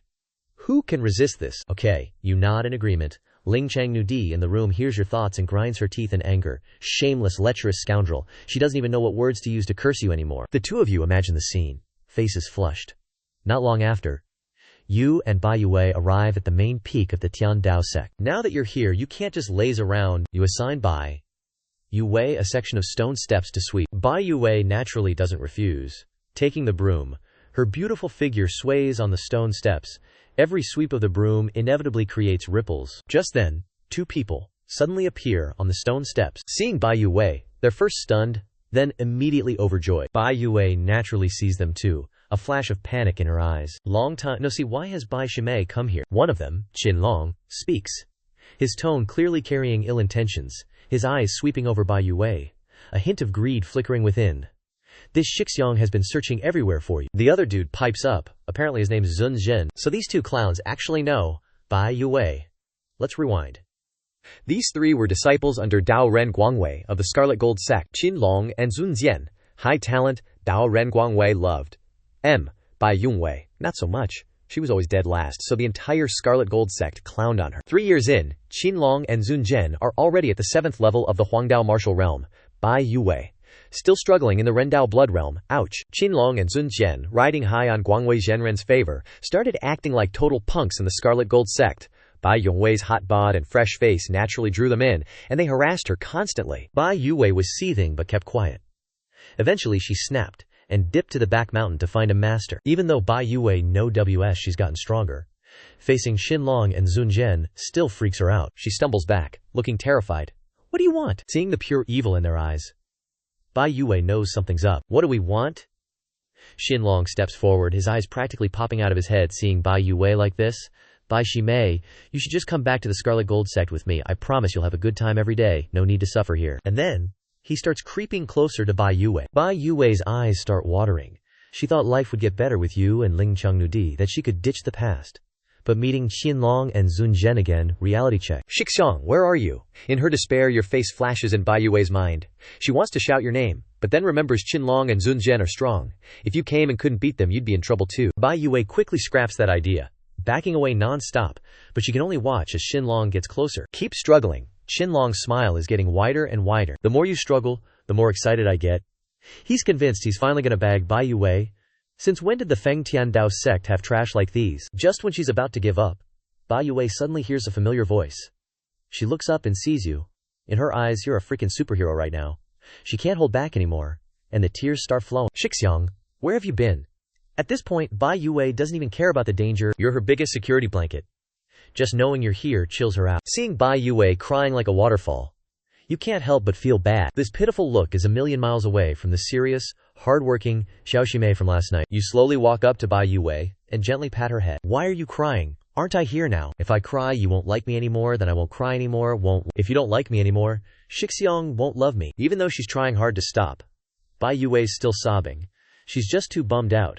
She glares up at Xinlong and Zunzhen. You give them the cold eye. Who are you guys? Scarlet Gold Sect business is none of your concern. Hearing himself called trash and seeing Bai Yue like this, Xinlong is pissed. Before you can even answer, Zunzhen recognizes something. He's thinking hard. That name sounds familiar. After mumbling to himself, Zunzhen seems to realize something. He's suddenly shaking, looking at you with wide eyes. He leans in and whispers to Xinlong, Xin Shixiong, that's Li Yan. Li Yan. Xinlong is confused at first, then his whole body goes stiff, his face totally changes. That back mountain leech, Li Yan. At this point, your name's practically legendary in the Feng Tian Dao sect. Who hasn't heard that the back mountain trash disciple, Li Yan, managed to snag Lingchang Nudi? So when Lingchang Nudi made her grand entrance, she preached at the Tian Dao sect's main peak, right? Supposedly a full sect summon, but her Dao heart got clapped, so she dipped early. So most peeps only heard the legends of our boy that day. Face unknown. But now they're face to face with the main character. No wonder Xinlong and company are shook. This dude is literally the male disciples, idol, in the Tian Dao sect. Xinlong and Sun Zhen exchanged glances. Couldn't believe it was him. They whispered it low. But nothing escapes our boy's godlike ears. A strange look crossed your face, Rice King, who's spreading rumors, annoyed AF. But you ain't got time to explain yourself to these two clowns. Once they realize who you are, suddenly they ain't so tough anymore. You alone. Whatever. But behind you, Lingchang Nudi, that's a different story. They try to slip away, but you hit. With the, you step up, radiating, don't mess with me energy, these fools are getting served. Did you even ask for my permission? Xinlong and Sun Zhen's faces turn sour. They can't believe your arrogance. Just a handyman disciple. Without Lingchang Nudi, you're nothing. You ignore their trash talk and prepare to throw hands. But Bai Yue tugs at your sleeve. Bai Yue's tears are gone now. With you here, the fear's replaced with excitement. Shixiong, let me try. Bai Yue stands up. And bam, giant club materializes in her hands. Seeing Bai Yue like this, you shrug and step aside. Fine, go wild. You look at Xinlong and Sun Zhen with pity. In the hands of this psycho, they're done. But these two, they got other ideas. Bai Yue's rushing in, clueless, they lock eyes. Game plan engaged. That Ling Yan gets away with it because he's got Lingchang Nudi backing him. But fear you, a trash who can't even grasp sword intent. Xinlong ain't scared. He steps up, sword in hand, pouring in spiritual energy. The sword aura explode. Bai Yue doesn't care. She swings that giant club, aiming straight for Xinlong's head. Xinlong, confident, prepares to use skill to deflect a blow. BOM. The scene he imagined. Nope. Xinlong's sword is straight up paper against Bai Yue's club, smashed to bits. The club keeps going, slamming into Xinlong with unstoppable force. Xinlong's writhing in pain, completely floored, eyes full of terror. What the? This is Bai Yue, the girl who couldn't even grasp sword intent. He looks up and sees Bai Yue's face. A smirk playing on her lips, eyes sparkling with delight. Who knew such a pure, innocent face hid a total savage? Bai Yue stares down at Xinlong, giggling. Struggle all you. Our guy was hyped at first, but Xinlong never thought he'd end up like this in the blink of an eye. Looking at Bai Yue right now, his eyes flashed with excitement. Xinlong was shaking in his boots, screaming internally, yo, what are you planning? Where the hell is the Bai Shiji from? Before, give me back my Bai Shiji. Sun Zhen had already pieced out, scared witless, he didn't care about anything else, and turned tail. As for Xinlong, who cares about that fodder? You were gonna stop her. But before you could act, Bai Yue already moved, dashing forward and closing in on Sun Zhen, eyes gleaming. Without a word, she swung that big stick, smashing it straight down on Sun Zhen's head. This made Sun Zhen's hair stand on end in terror, almost losing his soul. Is Bai Yue trying to off this old man? If this blow really landed, his head would definitely explode. Sun Zhen hurriedly tilted his head aside, barely dodging the huge stick, which slammed down on his shoulder, immediately sending blood and flesh flying everywhere. Sun Zhen screamed miserably, lying prone on the ground, convulsing, covered in cold sweat. From the moment Bai Yue attacked until the battle ended, it only took a few minutes. In Xinlong's eyes, the little lamb to be slaughtered had unexpectedly turned into a man-eating tiger. They must be absolutely crushed right now. Damn it, you were already this strong. Why did you pretend to be pitiful just now?